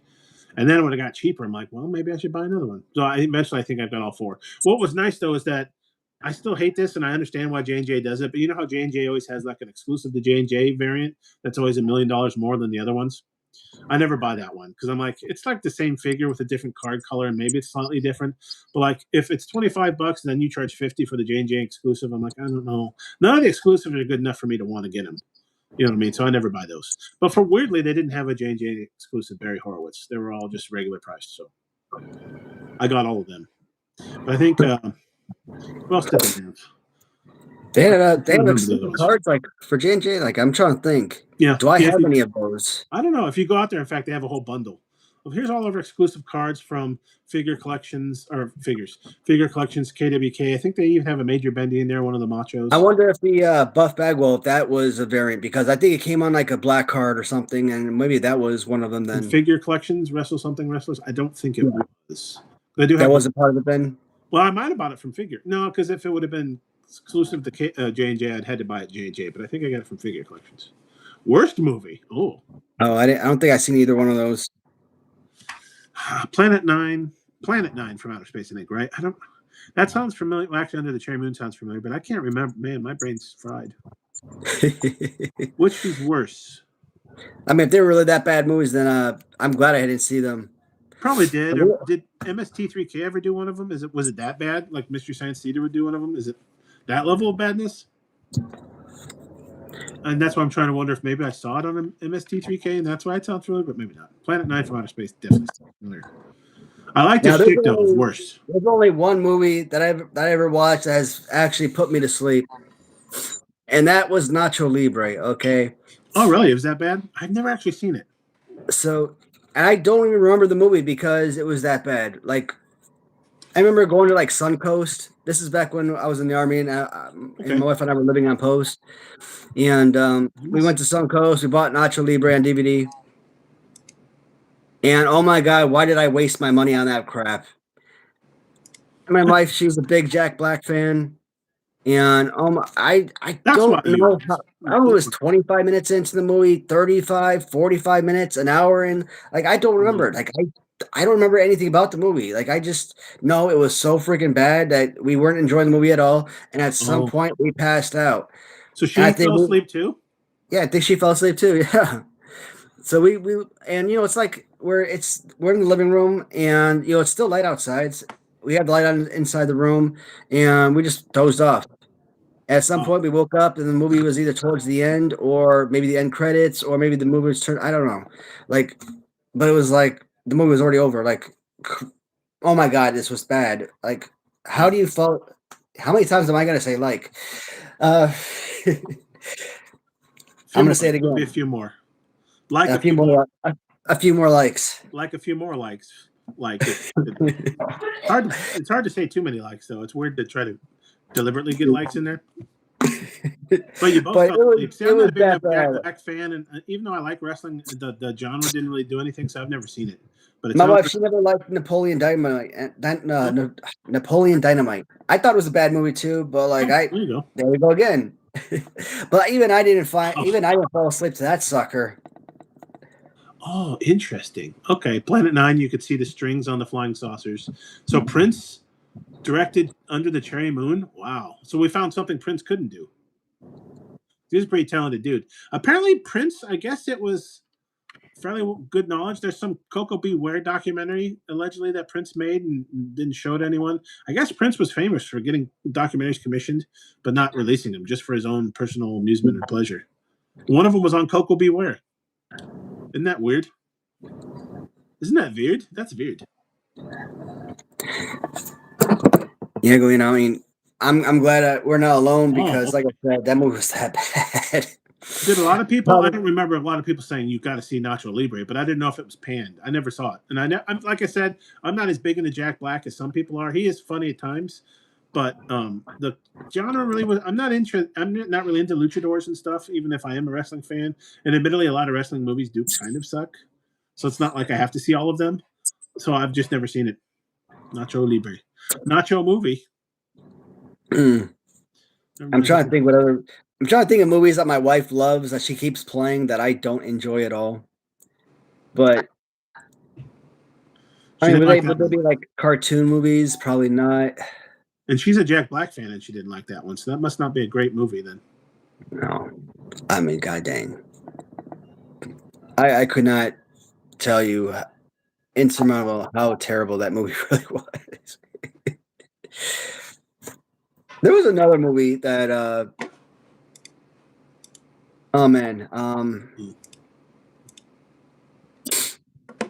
I can't remember the title of the movie, but I remember, you know, old friend of the channel before he went haywire. He recommended this wrestling movie to me, and at the beginning of the wrestling movie, he did something in the match and beheaded a guy in the ring. And I made it through like an hour or so of that movie, and it was just so poorly scripted. The direction of the movie was like so low budget. I'm like, this is a really bad movie. I can't finish this. And but he's like, you know, you need to watch this. This is an awesome movie. This is like, because I think we were talking about like way back when. I'm like, my favorite wrestling movie was No Holds Barred, and he's like, you have no taste. You need to watch this because this is one of the best wrestling movies of all time. I'm like, maybe if you want like real wrestling type stuff, fine, I got it there, but I want some kind of cinematic storytelling, you know? Mm-hmm.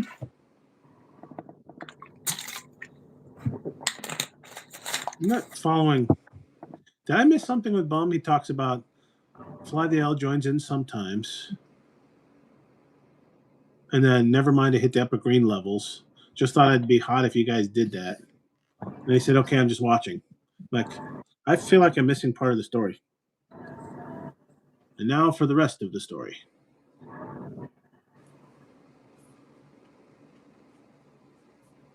Nighted Living Creep. No, Nighted Creeps. I want to say Nighted Living Creeps. I guess that could work too as a movie title. Night of the Living Creeps. Bum has entered the Twilight Zone.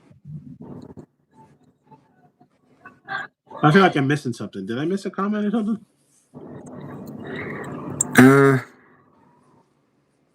Okay. I wasn't tracking because you said I join in sometimes. I'm like, join in what? Like your reindeer games or something? Rudolph the Red-Nosed? No, probably answer the questions. I'm reading through everybody's comments. Oh, Kelvin's questions? I tried to. Did I miss some? Yeah, I read through everybody's comments, and if anybody has like direct questions towards me or something, I try to answer them. But otherwise, if it's just like basic, basic conversation between the group, I just kind of like read through, and that way I kind of see what's happening with everybody. Especially, unfortunately, if you miss it and the conversation's gone and they're on to another topic, you're like, well, okay. Back to zebra cakes. We've got about. I haven't talked about zebra cakes in a while.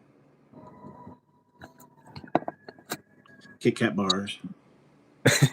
Twixes. He says, "Don't worry." Yeah, don't worry about it. I just felt like I was missing something. Like, did I miss? Or is Google, YouTube having an issue again? Like that one night where you had to put like hieroglyphics in it for your chat message to show up or something? You're like, that was a weird bug. Or outage, whatever the problem was. I think Bum may have a question, but I'm going to miss something here, but I don't think so. Yeah, I didn't see. But that's okay. Twilight Zone. It's a great place to live.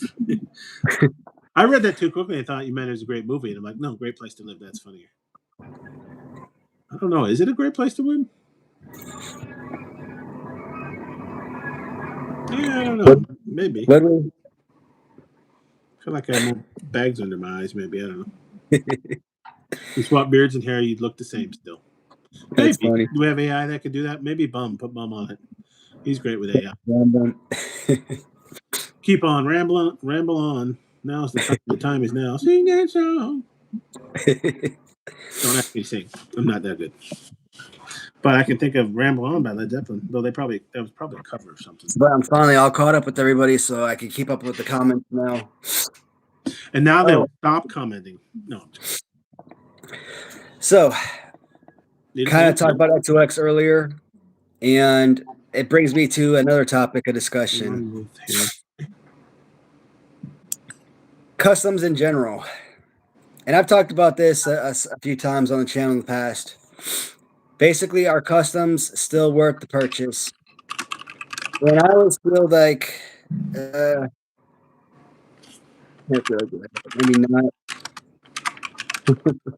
I always feel like, unless you're XOX Customs, they're really the only customs out there I think people should be selling, for in terms of value. Oh, okay. And so, like, if I go out, I'm not. Obviously, people know I'm not an artist. I don't know what the hell I'm doing. But because I saw this guy, the seller on Facebook, he made a Greg Valentine figure and a Jesse Ventura figure, and he turned them into demolition. And like he was asking Facebook groups, hey, like, wait, he took the original LJNs and turned them into demolition? Yeah. And he didn't alter them really. He just painted up their bodies, painted up their face. How'd they But look? he did put like chaps on Greg Valentine, and then on Jesse Ventura, he put like the full on the black vest with spikes and everything. So that part looked really awesome. Now were they assless chaps? No. That's the only hammer I'm interested in is assless. I'm just kidding. So For some reason, assless chaps is funny. Yeah, face paint was adequate, you know what I mean? It's okay. So and so. You look at it, you still see Greg Valentine. So yeah, it's not like you look at it. It's not like you look at it and you see Smash. You still see Greg Valentine. You still see Jesse Ventura. You don't really see Crush, but it's a neat idea though. I like the idea of trying to do that. Ooh. Problem is, that sounds familiar. Was that a TV show? He was asking like, "What do you think these figures are worth?" And I hate when people get in the comments and they're like, "Oh, stupid." Free. Another person's like $0. I'm like, stop being assholes. Go away. So I leave a comment on one of the things that he posted. I'm like, probably between $25 and $40 each. They're still cut. They're still, custom collectors out there. He asked me if I was interested in them. He'd sell them for about $30 if I wanted them. And I'm like, I'm interested. I'll think about it. But the more I think about it, I'm like, I've got like 100 demolition figures, customs or original. Yeah. So do you need another? And I like them, but I like the chaps and I like the vest that he built onto them. But if I ever wanted to resell them, I would never get my value back because I don't think customs they hold value to the person that made them, and they may hold value to people like me, people who like customs, but 4 years ago, 4 years ago when I was buying LJNs or when I finished my LJN collection, I was buying customs. I was buying any and all customs, and some of my customs aren't like the best customs in the world, but like I was buying them because I wanted customs. I wanted everything. Like I would buy anything I could get my hands on. You wanted them not trying to resell for value. You just wanted them, right? Right, for myself, for my collection. Yeah. Now today, I'm going to be a lot more pickier with the random customizers, like the you and me of the world, who's just making them out of your home, in your kitchen, in your garage, whatever. So I look at those. I mean, they're really good, but they're not like superb. They're like you don't look at them like, oh my god, I got to have them type of deal. Yeah. So I mean, even for $30, I kind of feel like it might be. I don't know. I don't know. I don't know if I want to go that route right now because I have so many. Yeah, with you're Big Rubber guys, multiple sets for Big Rubber guys, multiple sets from Latoonie, multiple sets from XOX Customs, plus from other customizers, customs that I bought from other sellers. I mean, I probably have a good 20 sets of demolition figures. So, do I need another set? Not really. Mm-hmm. What I would like to find, I don't even need them to change them. I just want to find people who will take loose LJNs and paint them up to look new. And I'll even pay extra for them, but I can't quite find any dedicated sellers to that. Just because sometimes I'll look at loose LJNs and I'm like, I don't know if it's worth the money because you'll see this and that and the color markings and you see they well played for. And I'm like, yeah, I don't need to be them in on card, but I want them in better shape than a lot of sellers do. And I can't trust the photos they. So it'd be nice if I see someone who touches them up and repaints them as the original LJN. They don't have to turn them into funny stuff. Not just pay extra money for that because I'm not talented enough and I don't figure out what paint works best. And do you finish it or cover it with something else? Keep the paint good? No, yeah, do that. But if somebody else is, I'd throw some money at them. But I haven't found any reliable sources of that. Every once in a while, I see people on Facebook or whatever saying, "Oh yeah, I buy old LJNs and touch them up," but I don't see them selling them in a reliable way. Yeah. All chaps are assless. Technically, yeah. Delvin, you got any assless chaps based choices to make? Movies, TV shows, music? Chaps Road. Is there any? How many assless chap based movies or TV shows are there? Probably not many. Maybe there are, but they're all in Pornhub or whatever. Maybe I don't know. Those I definitely would remember.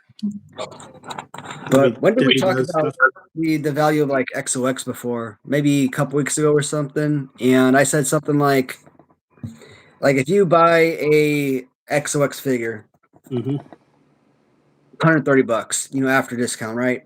So I got the XOX figure. It just arrived in the mail. Opened up the box, take it out of the package, put it on the table, take a few pictures, put it on eBay.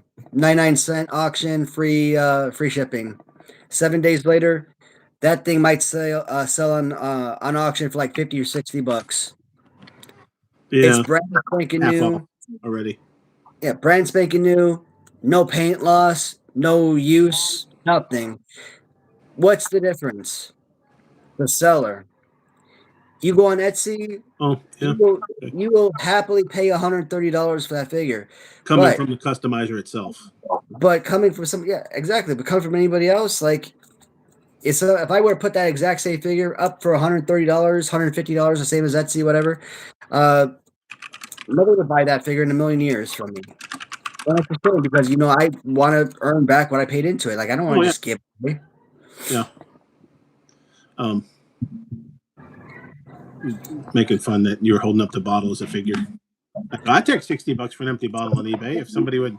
Some people, it always messes with my searches because I'll search for like BRGs or LJNs or something like that, and I'll search by price or whatever, and inevitably it'd be like empty boxes and empty card backs and stuff. I'm like, who is buying empty card backs, bastards?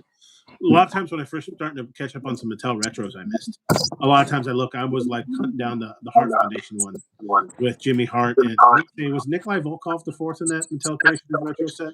I was trying to find that one because it was no longer on Mattel Creations website by the time I started collecting. And anytime I would look, it was always somebody selling the empty box. I'm like, who is buying these empty boxes? Who cares what on eBay? So it was hard to actually until I did finally find the set. I did have a good custom figure, sitting right here. No, not custom. Prototype.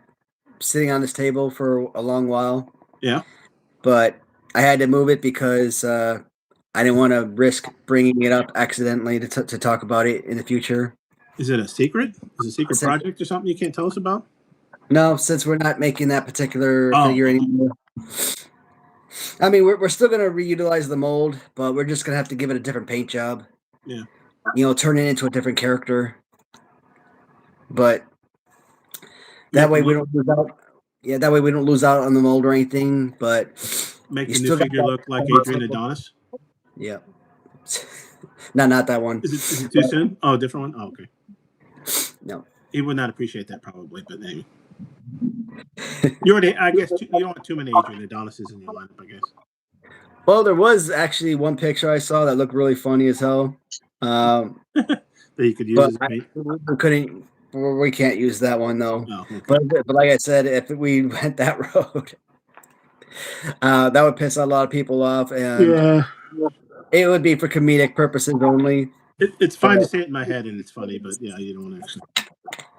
Ooh, an Ashton Chef rodeo. If I could get the factory to make me one prototype that looks like that, and I could just show that one prototype off just for humorous purposes, that would be awesome.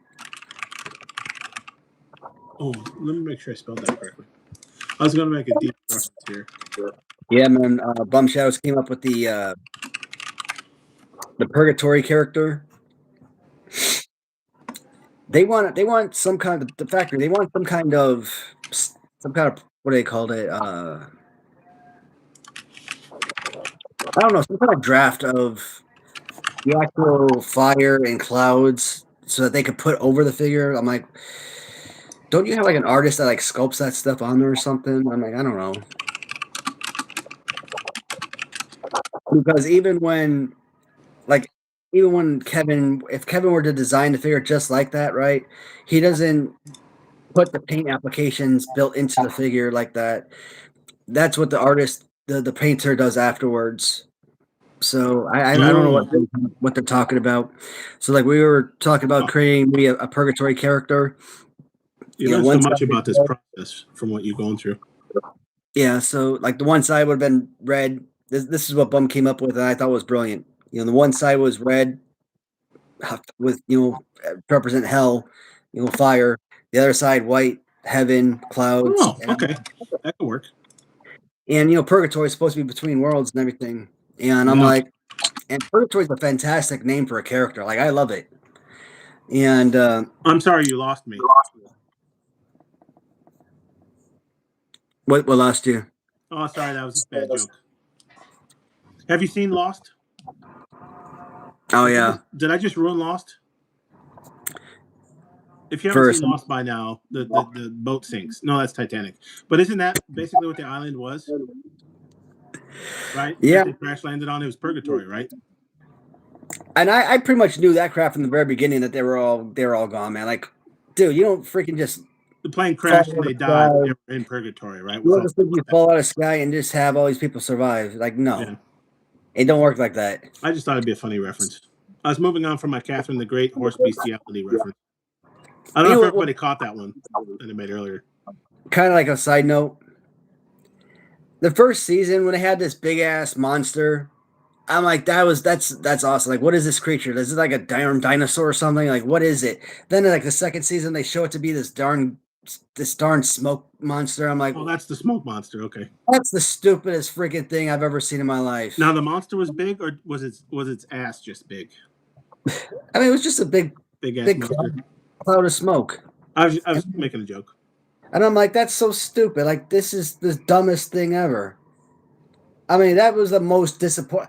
I think of all of the things that happened in Lost, I think that was the most disappointing thing possible. Smoke Monster's infamous, yeah, in the Lost lore. That was alliterative. Smoke Monster. No, I can't do that. Yeah, it's an infamous monster. I don't think anybody approved of Smoke Monster.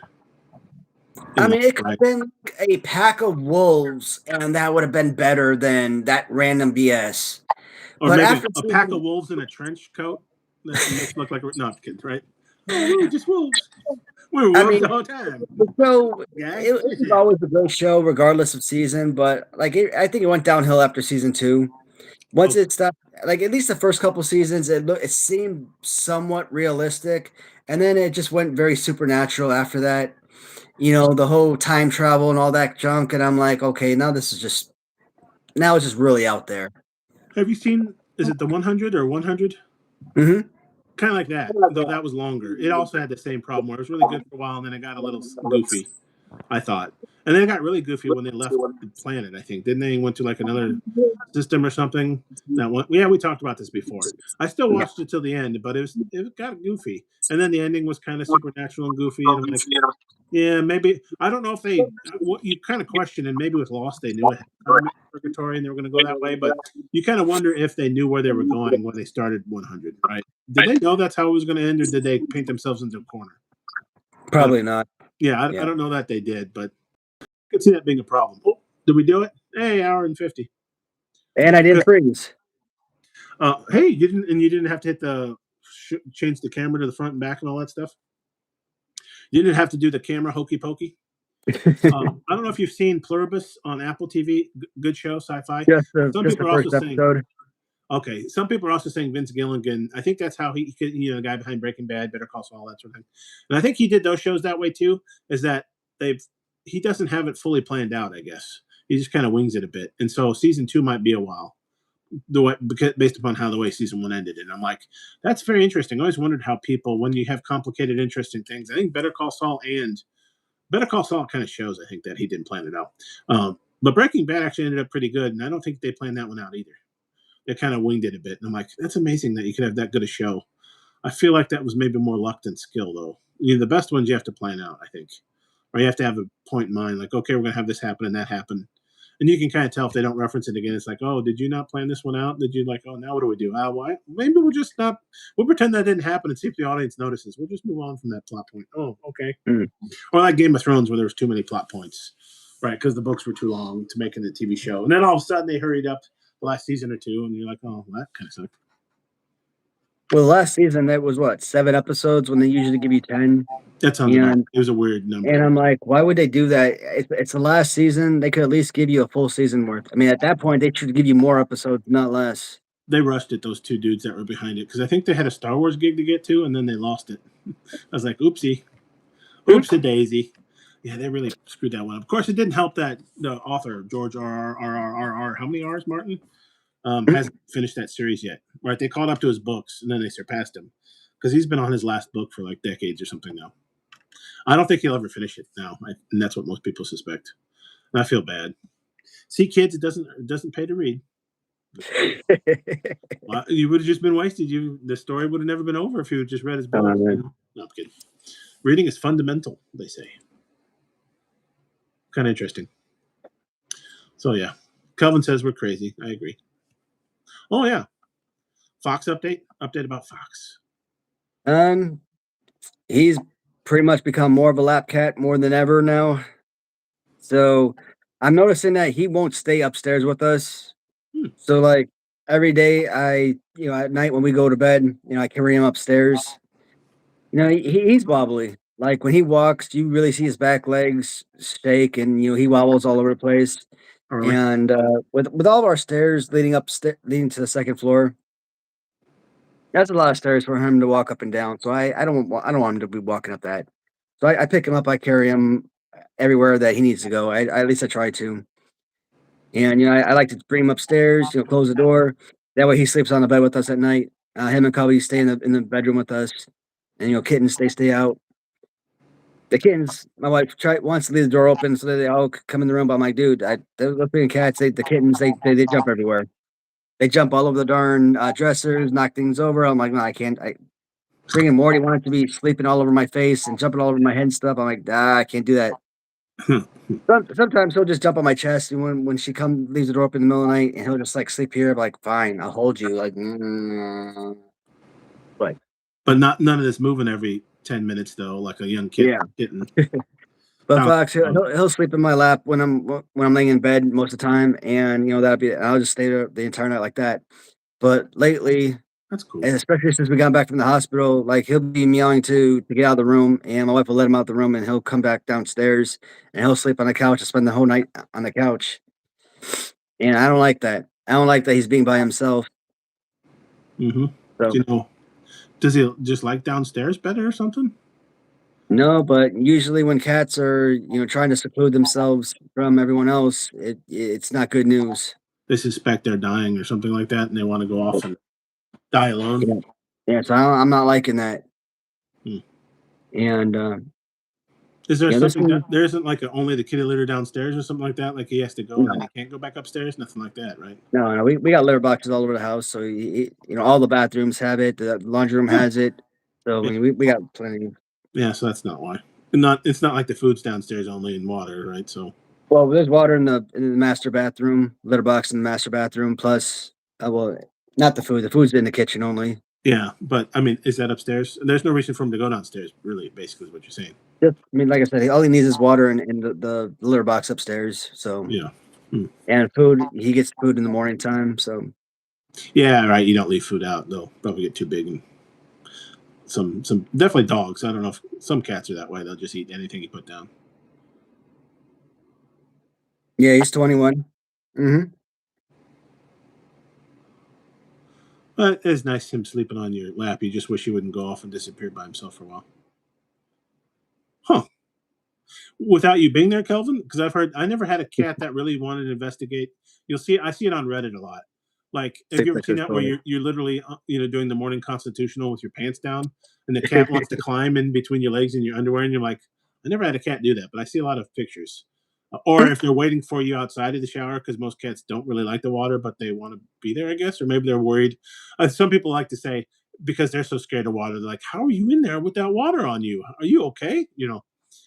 We personify the cats a bit, but My I never kittens had are any different. cats that wanted to be in the bathroom ever. Summer and Morty will sit outside the bathtub while I'm showering. I'll step out and they'll just be sitting right there on the bath mat, chilling while I'm in there. They're just waiting for you. They're not scared of Yeah. the water, but they're just waiting for you to get out. Yeah, Come and on, when I jump out, they like to jump in and out of that darn bathtub. So so they don't mind the water. they plus they're both Summer and Morty, they're both weirdos. Like we had to start putting an extra bag of litter like on top of the garbage can in the bathroom to keep them from going in there because they keep going inside the darn garbage can and pulling out the garbage bag. Like dogs. Plus, like we use our Q-tips to clean our ears and stuff. So like they'll go in there and pull out all the darn Q-tips and start dragging Q-tips around the house. I'm like, you nasty. Like I'll walk in the bathroom, the garbage bag be on the floor, there'll be Q-tips on the floor, there'll be Q-tips going down the stairs. I'm like, and I know exactly what that's from because they're pulling out the garbage out of the bathroom. I'm like, you nasty. That's interesting. I don't hear cats do that a lot. Usually that's a dog thing, isn't it? Getting into the trash. And usually it's for good reason, like food or scraps or something. I don't think I hear a lot of cats doing that. Well, in fact, No, I I think think a they couple like live playing with streams the damn ago, plastic. one of the young kittens was about ready to get in the garbage or something like that, and you had to warn them. Oh, army movies. Oh, that's a good question. Being an army guy, do you like army movies? I like some. I'm not an army guy though. Oh, that could be owner sense. Yeah, owner sense, an interesting one. I don't think I've ever had a cat that really enjoyed my bathroom growing up, so I never had that bonding experience of being surprised I was in the shower or coming next to me while I'm on the toilet pooping or whatever.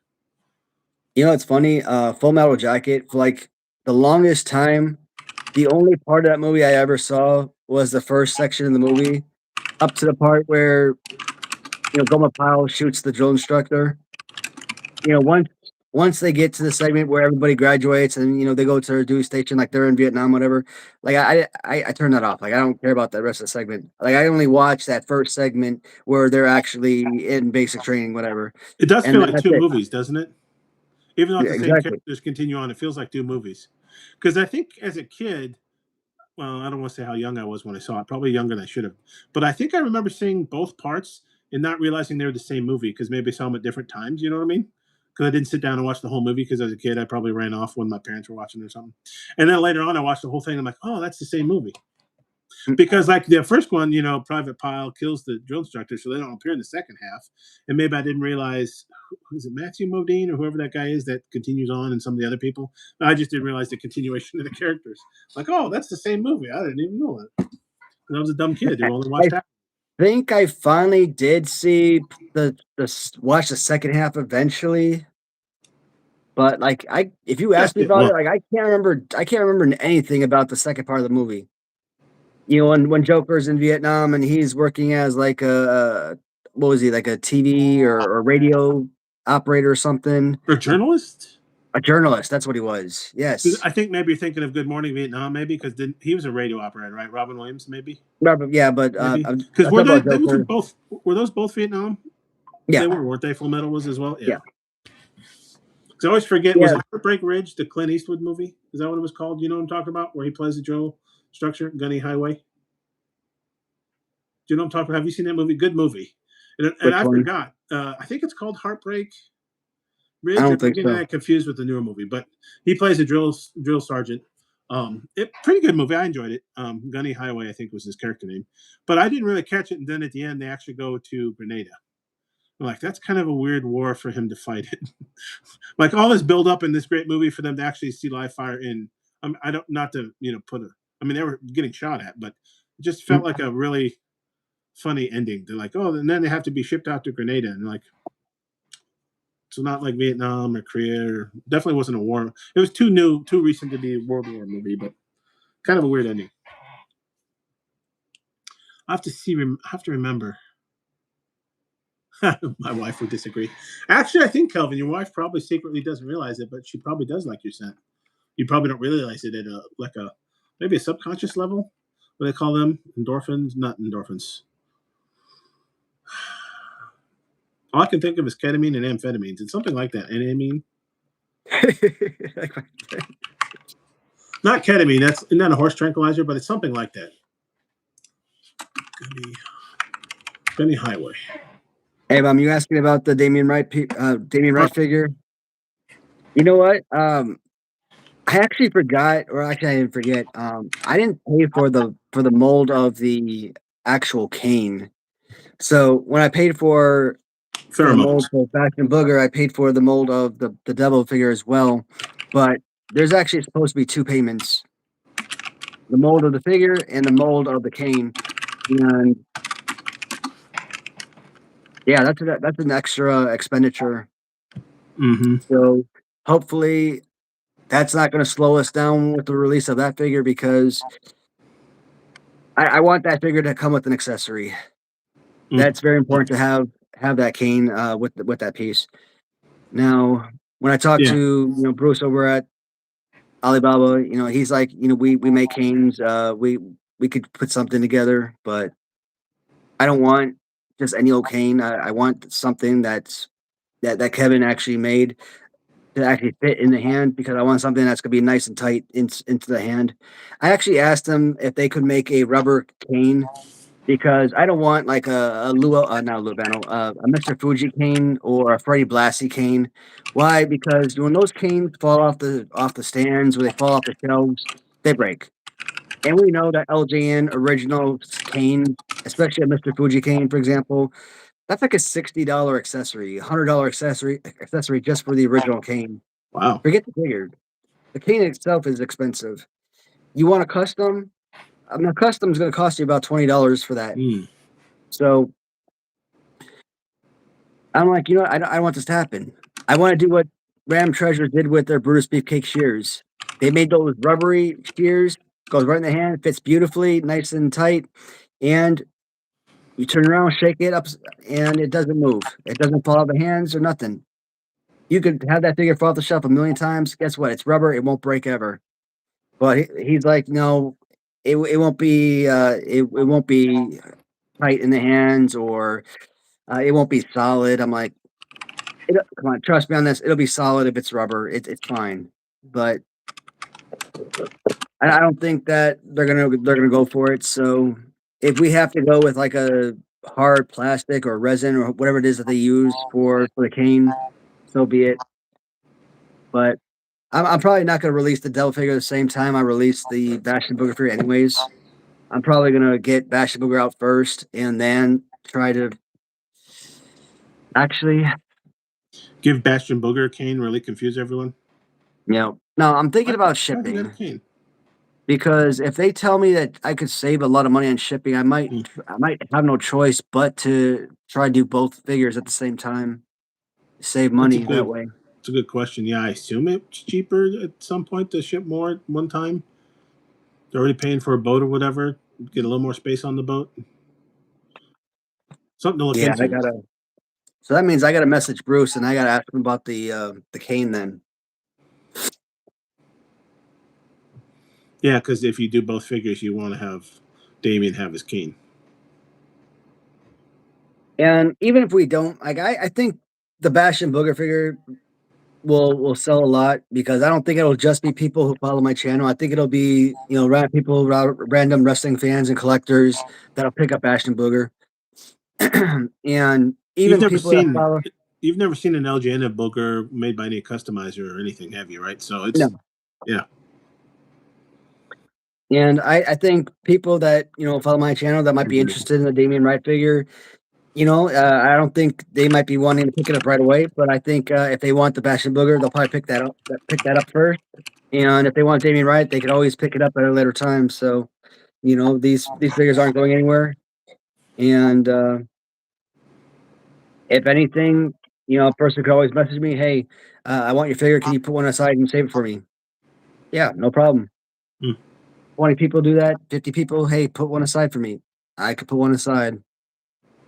Box it up, prepare it, put a name on it, and that way when they're ready, I can have one aside for them already prepared to ship. Mm-hmm. Galena did have a question about the line. I'll have to scroll up a bit. It was Joker like his no friend. Oh yeah, go ahead and catch up. It was Heartbreak Ridge. That was the movie. I looked it up. And pheromones was the word I was trying to think of. And then Kelvin has at least one choice question in there. Another good one. Catching up on my shinies. Oh, thanks, Tubi. Have you tried the mobile app? No. Actually, isn't that how Tubi started? I think it did.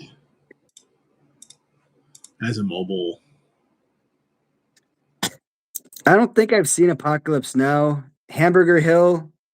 I saw that movie a million times while I was at Fort Benning, and I still don't remember a damn thing about it. I don't know what it was, but whenever we had downtime, during orientation, they always put that darn movie on. Hamburger Hill? And yeah, and I don't even remember a damn thing about that.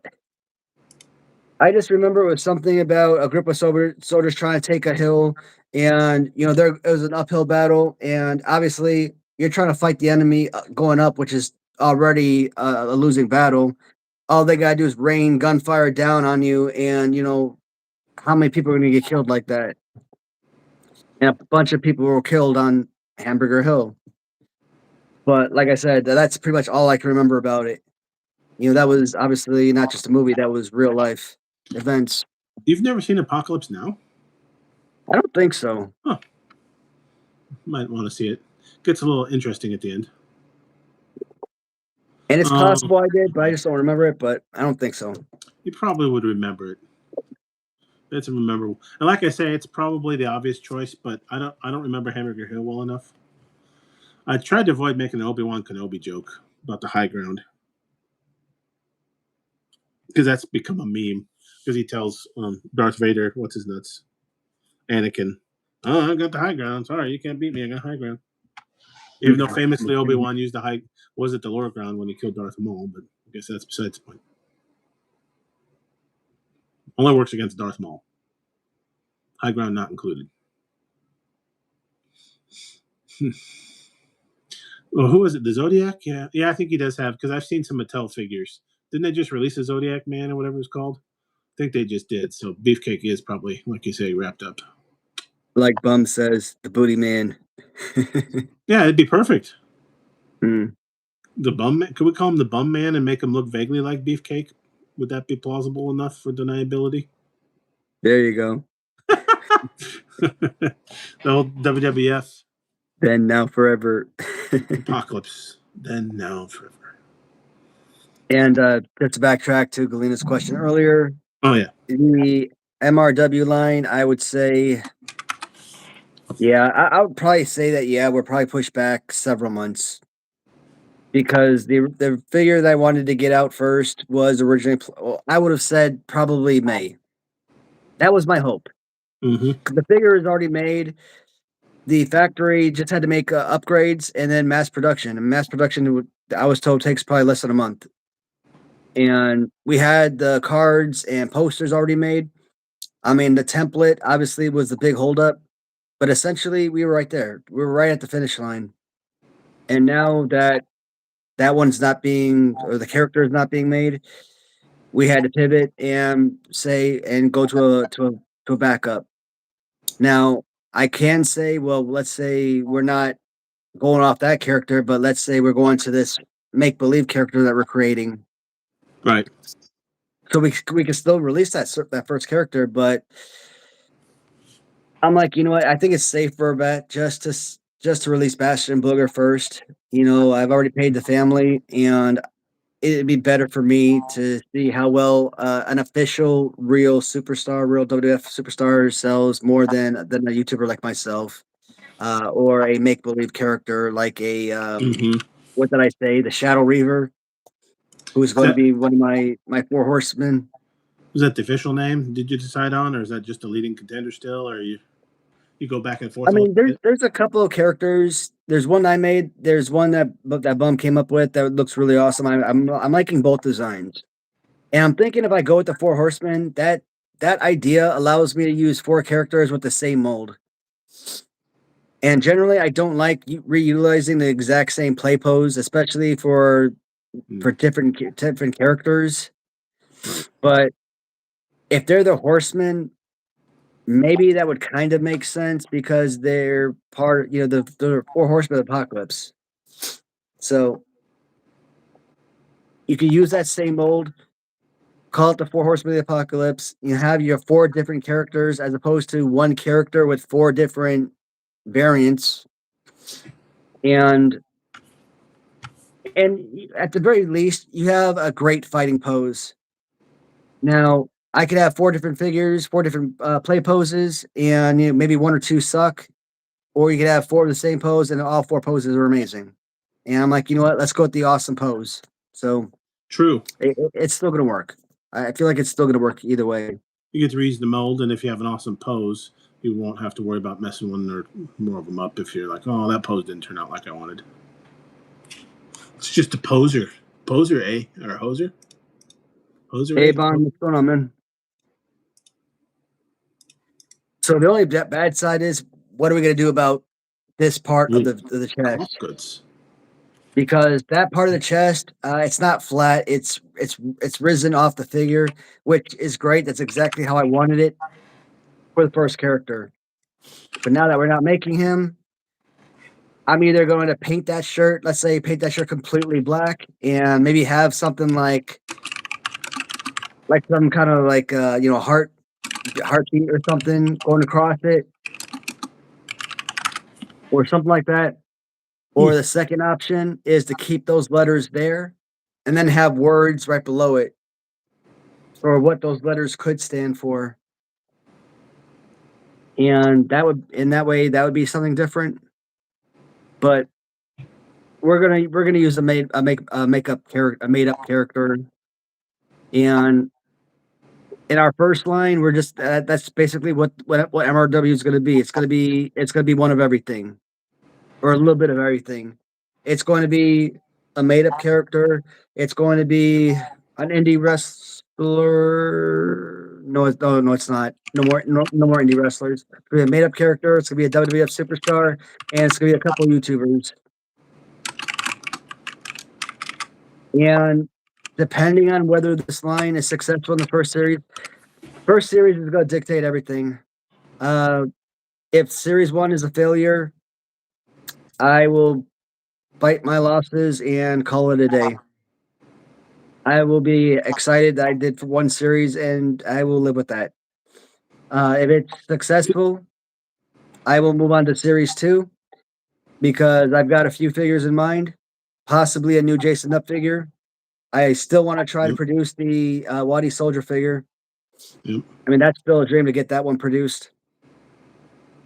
But I'm also wanting to work with Sean at KWK K-Fab Heroes because there's several people that he works with that I want to make.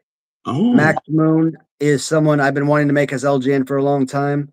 He's right up on my list, right up there, right alongside guys like Bastion Booger. So, and he could put you in touch with him, I assume, because he's got retros of Max. Yeah, and Max Moon doubles up because you get Max Moon. You could also get the Orient Express out of that.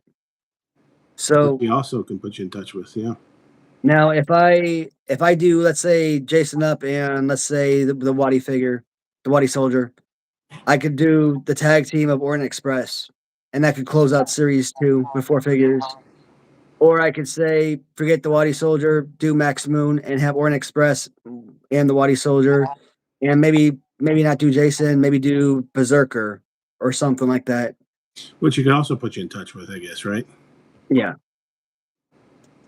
or maybe do a Barry Horowitz or something. Awesome. But I like the idea of, you know, at least one mega superstar, one indie wrestler, and, you know, one YouTuber or two YouTubers, or one YouTuber, one indie star, two WF superstars, something like that. I like that idea. So, I mean, or maybe a lot of wrestlers. If you got access to a lot of good wrestlers, yeah. So hard to say no if you can make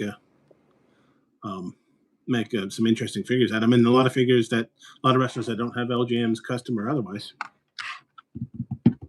Has there been a Berserker custom LJN? custom LJ of who? Berserker? Yeah, from XOX Customs. Okay. Was it really good? Or so maybe Yeah. Yeah, it was awesome. Definitely Kevin, he made it, and that damn thing was freaking incredible. So I don't know if he would even be interested in making another one, because, like, how do you top that one? That Berserker figure was amazing. They took a Warlord pose, but like the boots on that thing, the helmet, like insanely good.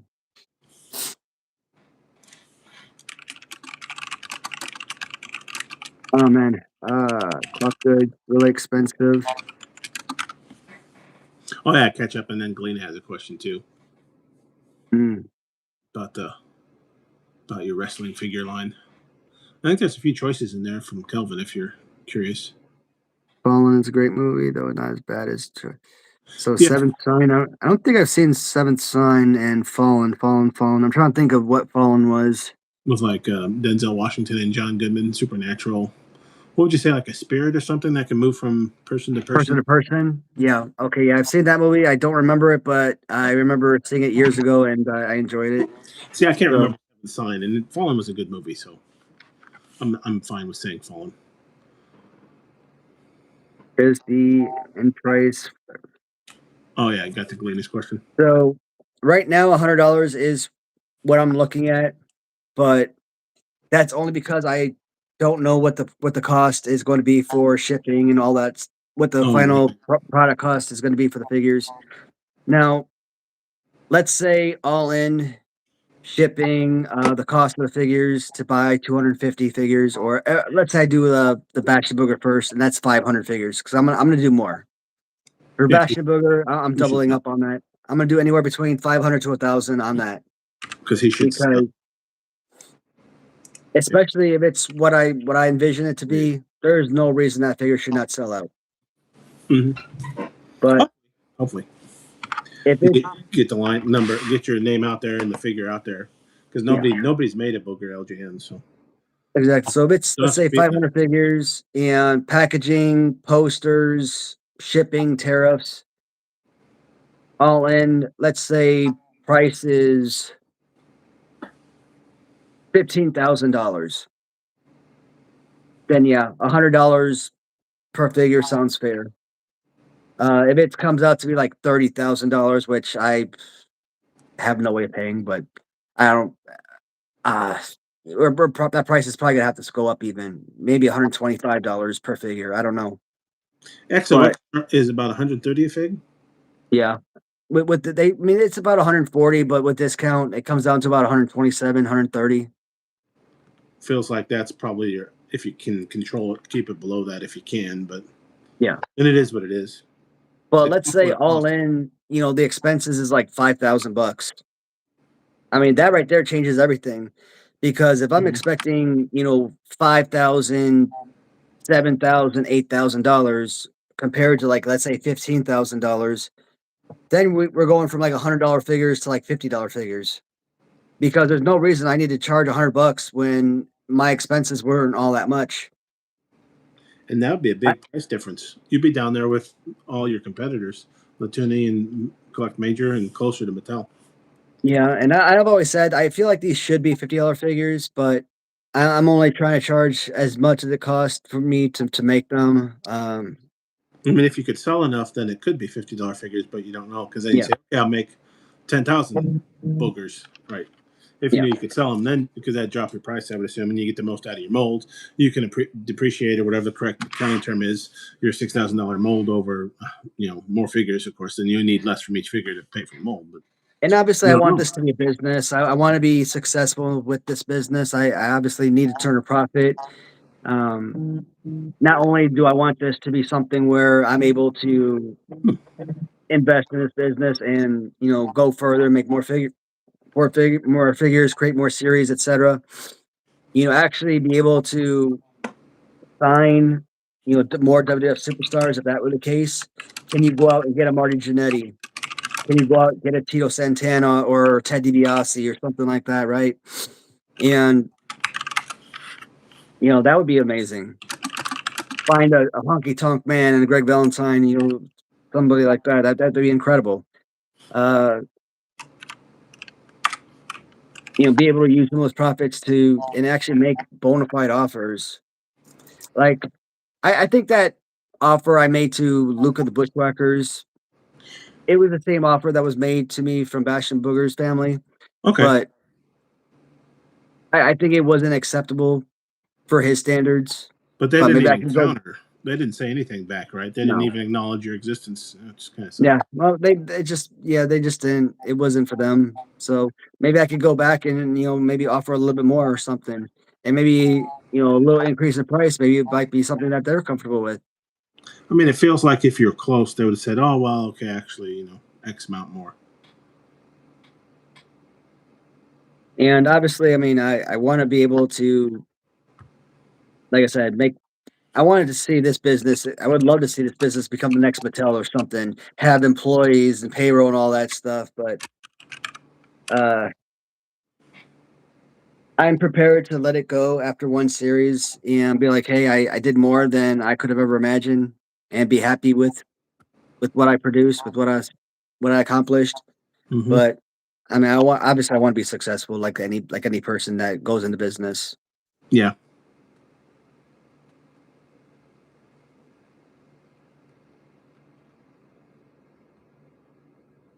Young Frankenstein or Blazing Saddles?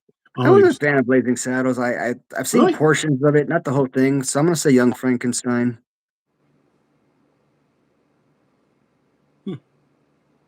Both are good movies. Just seems like I rewatch Blazing Saddles more. So that's what I'm like, well, I guess that was like with the Trading Places 48 Hours one. I've rewatched Trading Places more, so I guess my brain naturally is like, oh, yeah, you like that movie better. Ooh. I'm gonna say War of the World. And I know I saw the new remake. I think that one was with Tom Cruise. Did I see the original? I think I did. Like, I probably saw the original back in like elementary school though. And of course, you always see like the Simpsons parodies and stuff like that. So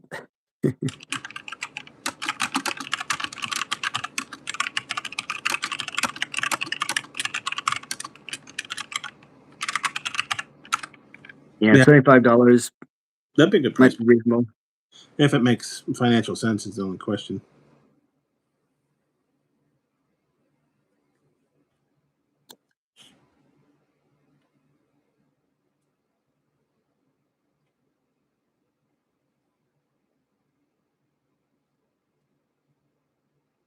Catching up. So that's interesting. Young Frankenstein.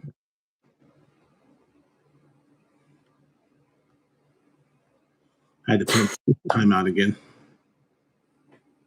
It's I don't interesting know who that was. that YouTube puts the timeout.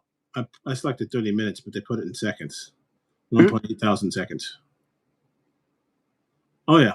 No, The Simpsons. Yeah, I still try to. I haven't caught up with the latest season of The Simpsons. But yeah, I still watch The Simpsons. My wife and I tried to watch the recent season. I think we watched up until the Halloween episode. But like I haven't.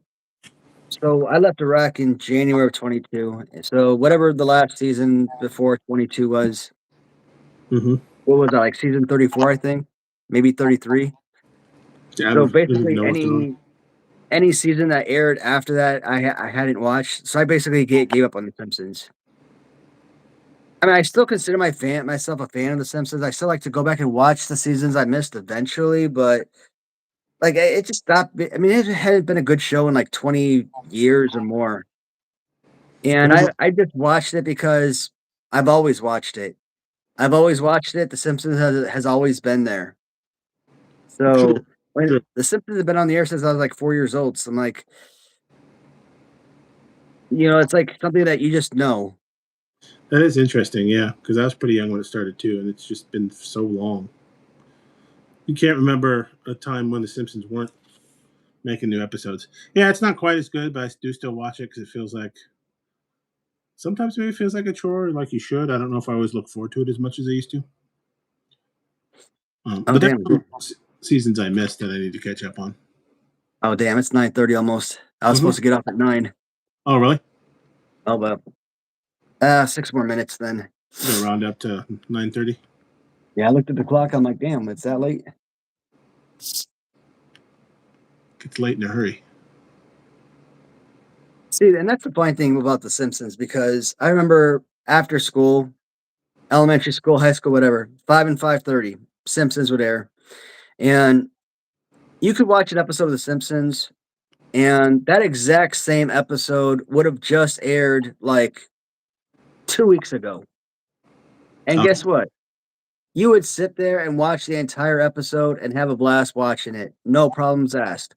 The Simpsons to me are the only show ever that I can sit back and say, you know what? I've seen this episode 100 million times, and I'm still gonna sit down and watch it like I'm watching it for the first time ever. No other movie or TV show could I do that with Mhm. because once I've seen something, I've seen it. I don't want to watch it again. Like I will sit down, I will record every single TV show that I watch. Buffy the Vampire Slayer, Angel, That's very Charmed, true. whatever. Smallville, whatever. I will pop my VHS in. I'll sit there, I'll record. When it goes on commercial, I'll pause. When it comes back on, record, bam. And when I go back, if I'm watching Angel, bam. I will sit there, I'll pop in an episode, I'll fast forward to a certain scene that I want to watch. Fast forward to the next scene I want to watch. But I won't sit there and watch the entire episode. Or, I'll do the same thing with Buffy or whatever, Mhm. There are some shows that way. Like I never sat there and watched entire episodes. I watched certain scenes, certain segments from episodes. Okay. And my all-time favorite show, Buffy, and I could not watch an entire episode. Like I couldn't go back and rewatch a certain episode or anything. That wasn't for me. Like I didn't enjoy that.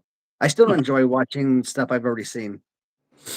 But The Simpsons were so different. Nowadays, I couldn't even stomach to sit down for 20 minutes and watch a brand new episode that have aired the last 4 or 5 years because it's just gotten to a point where the show just isn't entertaining. The stories are boring. It's not funny, and after almost 4 decades of being on the air, it just it's run its course. But here's the thing: if it comes out, let's say that says this year it's coming on its series finale, I would be pissed. I don't ever want The Simpsons to end. It's like I don't want to watch the show anymore, but I don't want it to end either. Yeah, I get what you're saying. I still watch it, but yeah, it'd be weird not having The Simpsons there. It'd feel weird, but I don't always look forward to the new episodes like I used to. Um, yeah, who was the guy that just died from Buffy? Brendan? Nicholas Brendan, yeah, Nicholas. he just died at 54. For some reason, I always remember his last name first because it's like he's got 2 first names. And then you reminded me that it was him from Criminal Minds. He kind of played like a computer geek, fell in love with the other computer geek on the show. Yeah, even Treehouse of Horrors, even most of their episodes, the one thing that we actually look forward to, even a lot of their episodes are like really stupid. I mean, it's hard, to be fair. What are they on, season 35, season 40, whatever? It's hard to reinvent the show after so many seasons and episodes, right? You're kind of like, what else can we do now? There's no real growth for the characters. It's just a comedy show. But they must get enough ratings because Fox keeps re-upping them. But like you said, at this point, I don't want to see them end. Doesn't mean you have to watch them, but you kind of want to see them keep going. You made it this far. Yeah, I think somebody said that once the main cast of actors die, that's probably when the series is going to end. Oh, The Simpsons? Not till then? How old are they? Wrap them in bubble wrap. Keep them safe. But I mean, damn, like you can't expect these guys to keep working until they're 80, 90 years old and whatnot. Eventually, somebody's going to retire. Like I think somebody didn't like one of the actors for like I think maybe Lisa, if I'm not mistaken. I think wasn't she replaced because the actor retired? Oh, really? Lisa's was it Lisa? Or was it Lisa or Bart? But I think I know somebody. they've had at least one voice actress die. I think was it Mrs. Krabappel maybe or something like that, and then Yeah, well, yeah, Krabappel, she died the act. several years ago. So I think did they write her out? Marsha Wallace. Okay, Yeah, did they write she's her been out? dead for years. How did they get rid of the character? Because they didn't keep her, right? No, it's a little No, different. She wasn't a main character. I know famously Howard's mom. It was voiced, even though it was a live action show on Big Bang Theory, but she was never on camera. Famously, right? yeah, Almost kind of like was it Wilson from Tool Time? What was that? yeah, You know what I'm talking about? You never show yeah. his The full neighbor. yeah. But when she died, they killed her off in the show, and you could tell it was easy for the actors to act sad about a character because they knew the real life person died.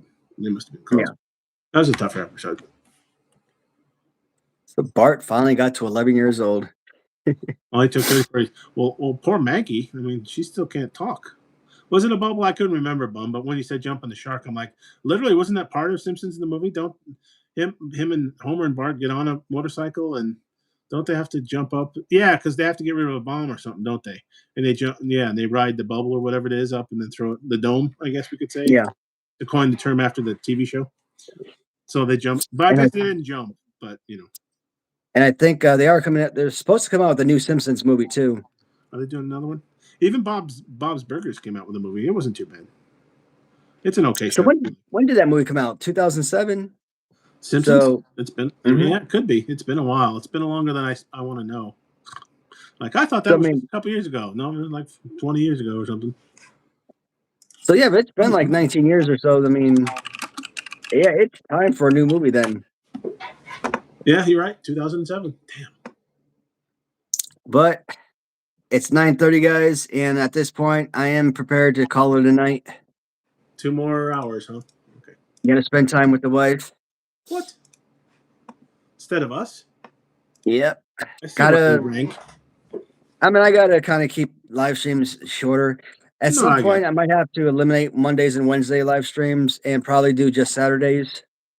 And maybe Saturdays probably end up doing 4 or 5 hour live streams. But I mean, who really wants to do it? Be on live stream for 5 hours straight?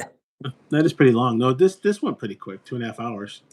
Just depends on what's going on. You get enough chat involvement. You get some topics. You get Kelvin in here with some stuff.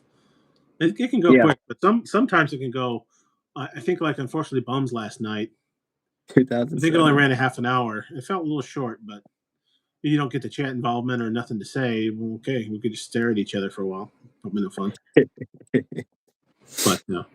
Anyway, no, because I'm a little tired today too. No, here it's only 8:30, so I have a little more time on you. But I feel like making some tea, get some water. I haven't had water in half an hour. I'm kind of dry, and then maybe fall asleep on the couch or something. Watching. What are we Right watching on. tonight? Catch up on some of the movies and TV shows that Kelvin gave us. Maybe turn on that documentary on horror movies again. I don't know. Maybe go look for some more of that Midnight Express stuff. I never finished that one on the WWE Vault. I got about halfway through it. YouTube's a big rabbit hole. You just start watching. That's my problem is I'll turn on the TV to watch something, and then I'll open up my phone or iPad and be on YouTube. And I'm like, oh, look, here, Cornette has a new video. Or James Romero or Wrestle Me or, one of the things I follow. Like, oh, that's interesting. I didn't know about that. And you start watching. Or I got in the rabbit hole of like the history of Super Mario World or Super Mario 3 or whatever. Just weird stuff. Or that Beard Meets Food guy. I don't know why.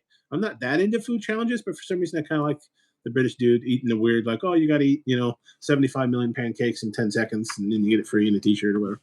I don't know. For some reason, it's entertaining. Yeah, 2007. The 19-year-old movie. It can almost drink. Wow. All right, guys. We're getting too old for I this. am going to call it a night. To everybody, thank you so much again for joining us for the stream and for all the comments. I thought I was doing better keeping up with the comments, but I suck. I'm sorry. I'm always falling way behind, and but I try my best to catch up. And best believe that I do go through and I do read every single one of your guys' comments, so I don't miss any one of them. You guys' comments, they do get read. Guys, I'm gonna say thank you.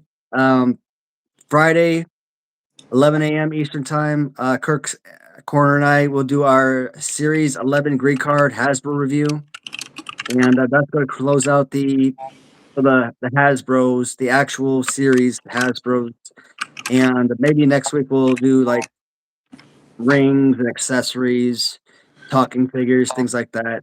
Yeah, I'd like to see you keep Yeah. it going if you could, talking about something. I Yeah, just so got to we'll- remember, unfortunately, I keep forgetting because I'm at work during the day, even though I'm working Yeah. from home. For some reason, I just keep forgetting it's on, and I like to catch it live. It's a little different when you can engage in the chat, I Yeah, still watch it later, but it's still different. I'm like, oh, I missed it again. no, that's cool. I That's should funny. put it on my phone so it remembers. 11 Yeah. o'clock Eastern, right? Yeah. Mhm. And I'm usually at my computer already, so I might as well. what are we missing here? Just a Just few grabbing- final things. Galena picked up on my 75 pancakes in 10 seconds. I was being hyperbolic, but it's usually timed, right? And he has to eat a lot of food in half an hour or 45 minutes. Some of them almost look doable, but some of them I'm like, yeah. He eats some of that food quick. And he's not like a huge guy. Like he's kind of in shape, but I think it's the key is what do you eat in your off days? Like he's not doing a challenge every day. I mean, that would kill you. But That's and good. then I start thinking like, what does his poops after those look like? Because there's some that I'm like, man, he must be in the bathroom like all day the next however long it takes for his body to get through that. But yeah, for some reason I don't know why I kind of enjoy it.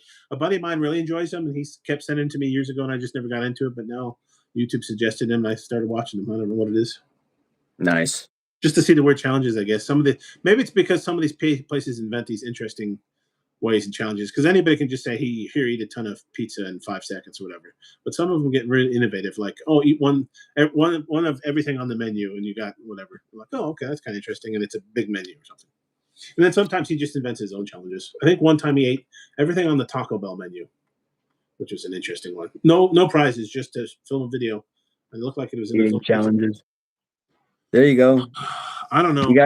You got to start doing some mukbangs. Yeah, that sounds dirty, doesn't it? I still can't believe that. I still can't believe that's not pornography. Most obvious name to pornography, and it's nothing to do with porn. Mukbang clearly sounds like a Japanese or Asian porn, doesn't it? It's clearly pornography, but it is not. Like, how do you guys call it mukbang? I've heard some of the weirdest sounding things, and it is porn. And some of the things you're like, no, that's not porn. Like what? Like what is that one energy drink? Is it called Bang or Banger or something? I've seen Bum drink it. I'm like, that's an energy drink? That sounds like a porn or something.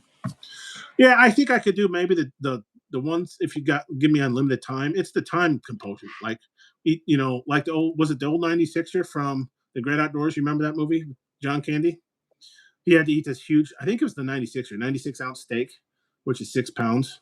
Oh yeah, I remember that sucker. Yeah, and then everybody ate. I remember that scene. But there's no time limit. I think he could eat all day.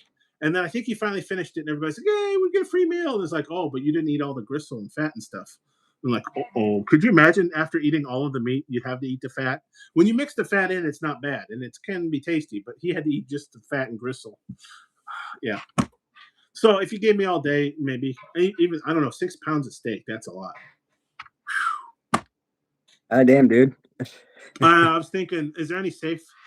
Because even if you eat too much protein, Bum, your body will convert that to glucose, which is not a good thing for diabetics. So I'm not sure there's any safe eating competition for a diabetic or even myself being pre-diabetic. Yeah, go ahead.